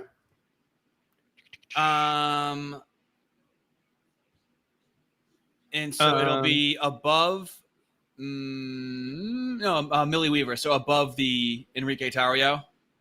Mm-hmm. Oh my god. So we don't have to watch too much of this. So sharing maps and identifying targets. Shutdown DC distributed and displayed an ArcGIS map. So pretty sophisticated integrated map. Yep.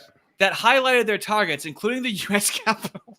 So this is different between not including the U.S. Capitol in a document that was sent to you that you never read, as opposed to a highly integrated map targeting the Capitol before the election, before January 6th. Let's just hear what this sounds like. God damn. We began to put together a list of things we want to know about in the city. So where are all the police stations? Because it's good to know where the police are. Where are all the key government buildings? Where are all the media outlets? Who are the Trump boosters?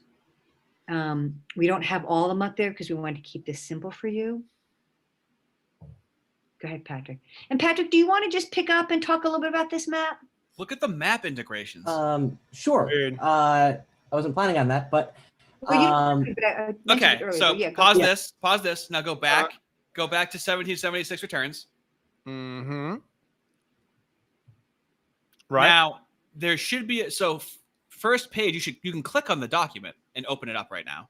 Yes. Okay. Here we go. Okay, dude. So that's the infrastructure they had for their map. Okay. Now it's only 9 pages. It's not a lot of words. Just go ahead and thumb through it. Look at the map. Look at that map. 25 years and 25 years. And look at the map. Jeez, someone just fucking did it at the last second. We have them. Dude. We have them talking to each other for minutes and minutes about targeting the Capitol. And this is the fucking map. And scroll down. That map kills me, dude. Whoa. Look at this document. Oh my god. How basic is this? And this then is just so basic. It's like now, someone like literally wrote this in like half an hour. Right? So what demands did you say that the left issues? What kind of demands? Transitional demands. Awesome. So listen to their demands.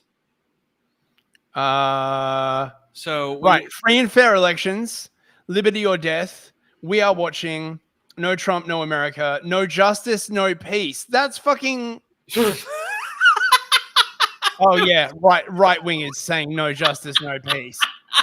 Oh, bitch, please. I just need you to understand the catharsis I'm feeling right now of getting people. Now that I have some sort of audience, there's so many things I want to say. This is now immortalized of how over the top this is and how it could even be allowed to happen. And I politically don't really give a fuck because I don't think we can really do anything until we can actually prosecute these people. You can start to play us out now if you want.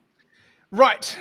Yes. So let's wrap it up. Let's go back to the thing. Hang on a second. Yep. So I hope you enjoyed this episode. Thank you to everyone who did the super chat. Thank you to the hard R fellas. Unbelievable.